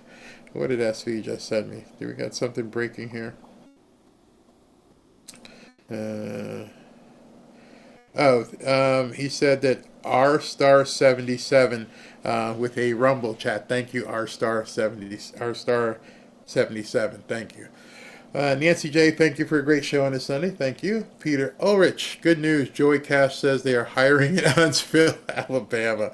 CR, I ordered the mystery box. Can't wait to get it. CR, please tell me how it is, and I'd love to know what size you got as well, so I can let people know the different things about it. Thomas Williams, we love you, Barry, and I would get my news and keep up. Thank you very much. Robert Husbands again, boycott all ABC, NBC, CBS, just don't watch. Yeah. Ken Romolino, half the staff of my local Lowe's are Transformers. Vicky and Ida pick up with the leggings and knee-high boots has a voice like James Earl Jones. That's too funny. Smooth effects. Can we call them the uninvited instead of the newcomers? Congratulations. Yeah, we could do that. Yeah. Chapo, Biden had a repayment plan for him and his family to get paid kickbacks and launder money. I cannot believe, it's unfathomable. Gene, hi Barry, and good morning from Arakoon, South Wales, Australia. Thank you for all your great work providing us with truthful and informative product. Thank you. Cuddle000. Aloha to you. Thank you for making an effort to be there for the Fanfare family. You're totally awesome. Thank you very much. Party Dog, sleep lightly and in different places all the time. I would not want to be in the tight shoes of that little munchkin by the name of Zelensky. Would not. Robert Husband again, they just wanted to ruin America. That had to have been what their job was. Save the doggos. Joe Biden gave away all of our wealth from Ukraine to newcomers to our oil reserves, and that's not even everything. Jim Wright, why did I do this week? Watch Barry cutting hair twice a day, every day. I wasn't given any other tasks that I wanted to do. Very simple memo. Mr. Mike, I got news for Zelensky. Ain't nothing for free. You're going to have to pay it back one way or the other. Becky Morgan, thank you. Becky Morgan again. What if they tried to bankrupt us on purpose? Oh, yeah. I definitely think it was the plan. Party Dog, Barry, just joking here, but maybe those worthless government workers can ask Grok to write them a job report complete with BS lines so we can have something else to laugh about next week. See, now I got to show you. I'll show you after this because Elon actually showed them how easy it would be to do it using Grok. So, yeah, he gave them the chance to. Hoosier, my wife, a federal employee, sent her email and it only took 20 minutes because she keeps track every week. Salute for that. Ernest Spencer, the same people who call the mafia thieves make them look like choir boys. Mr. B, I found that folks offering free trinkets for paying shipping are only harvesting email addresses, not worth a flooded inbox for me. Been down that road. All right, Mr. B, let me just tell you something. Having been in e-commerce and marketing and in an advertising agency, you are exactly right. You see, the idea behind e-commerce is to provide you with a product, even for free, and then, as long as you opted in to receive additional marketing emails. See, that's where you're missing up. I can't, people have, sent different things to me. I don't have the right to send them. I get emails all the time. Hey, Barry, did you see this here? See that? I can't send them marketing emails because they didn't opt in. You always have the control over that. So what you're saying here is it's not true. You actually took the product and then you could have opted out from any future emails. Come on, bro. At least be honest. All right? Just be honest. At the bottom of every email, there's a little line by law that says unsubscribe. So you could get the product. You can agree not to go to the monthly payment, and then you can click unsubscribe, and you never hear from them again. Got to be honest, bro. And understand, I've been in marketing for a couple decades, so got to tell you. Penny, we need to flood phone calls to our senators about getting that $5,000. Yeah, it's still a proposal anyway, so... but you can see they don't want you to even have that. Jeremiah Kerr, I've been thinking about this all week, Barry. 5K is a flash in the pan. This isn't a stimulus check. It is a dividend. And it won't even be available until after Doge work done. After 7/26, we should get a lot more. I agree with you, actually, on that. I agree. Rush would be proud of you, says Ryan. Thank you very much. I remind you. Wow. Jeanette, Department of Grift Elimination. Somebody said it should be the financial, accounting, and something office so they could use FAFO. Do your own research. In what universe they paid everyone all over the world all this money, now it's time to pay us. You just don't got it, man. Don't have it.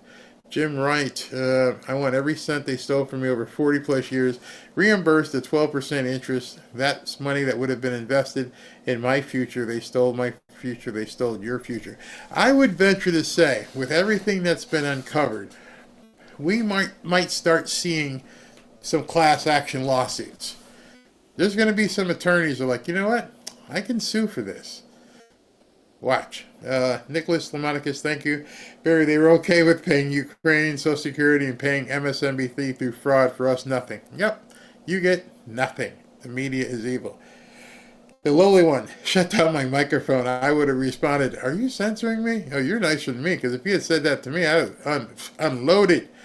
Joey Kirkland, not only that, what about the money that he just had to get back from the hotels, 50 or 80 million, like after Trump was elected? And yeah, now Eric Adams is suing to get that 80 million.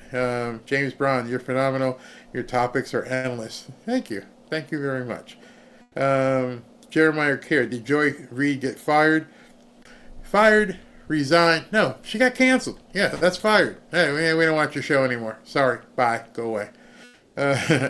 Loretta Gilmore, thank you. Mama Mima, alert. Daughter received her SSI, received my tax refund, and received my PAA payment, all from federal government who were told it wouldn't happen. Booyah! Congrats. Some call me Tim. CNN equal cricket, nasty, nonsensical. Maria, American was a linchpin to the one world globalist agenda until President Trump threw the proverbial monkey in the wrench. That's why most of the world leaders are crying in their soup. Agreed. Oh, FYI, PAA is post-adoption assistance. Oh, okay, I was wondering. I wasn't going to look stupid, but thank you for saying that, because I didn't know what PAA meant. Let's see, where are we? Maria Daniel, thank you. Marie, why do government employees think pay their salary? Santa Claus, here's a big hint. We do. Neo, congrats on 4th ranking, totally deserved. Next, DC, thank you very much. Robert Petruska, she doesn't make money, she takes it. Good point. Texas Journeyman, thank you. Anything on the election in Germany today? Yes, the Conservative Party won. So, yeah, things are changing around the world. Maria, if they can't type 5 bullet points describing their accomplishments for the past week, they aren't going to find any sympathy or empathy at the Bank of the American taxpayer. It's so wrong to ask them. So wrong. It's racist. NJ Sound winning. Yes. George Rivera. Where are the saints like John Paul when we need them? Patricia. Where'd that go? Patricia Kuhn. Okay. Hi, all. Thanks for keeping up with the news. Thank you. Janine Horton. Thank you, Barry, family and mods, for all you do. America Ramirez. They really think we are idiots that way. Yeah, they do. They really do think we're idiots. And he's a whistle. I have a magic wand and lower the price in a month. Yeah. They talk to idiots. Maria, chairman of the Chief Joint of Staff. Every president picks his chairman. Reagan chose 3. Every president thereafter chose it for his. Yeah, it's not. They're just trying to make anything stick. Barry, I love your shirt, says James. Thank you. Glenda Cruz, remember Ruby Ridge. And I do. And Jabs, 10, the truth, the whole truth, and nothing but the truth. Absolutely. I think I missed. Ooh, what happened here? Oh, I'm going too fast. I'm just scrolling here because I think I want to make sure I didn't miss. Where's the I didn't see. I saw this here, but I didn't see who it was. So I'm waiting for it to see if it pops up. It's not popping up. So whoever this was, oh, all right, Scragdad, thank you very, very much. Thank you, greatly appreciate it. All right, everybody, you know what's up next, after party music. We'll see you guys tomorrow. I can't tell you what time right now because until I see Trump's schedule, I can't ever tell what time I'm going on. So it's Sunday evening, 7 o'clock. I hope you guys have a great Sunday evening. Have a great dinner. Spend with your wife, your children, grandchildren, whatever. Have fun. And thank you for tuning in on a Sunday. And based on these numbers, we'll probably be in the top 5 again. Who knows? Woohoo! Thank you.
Reid.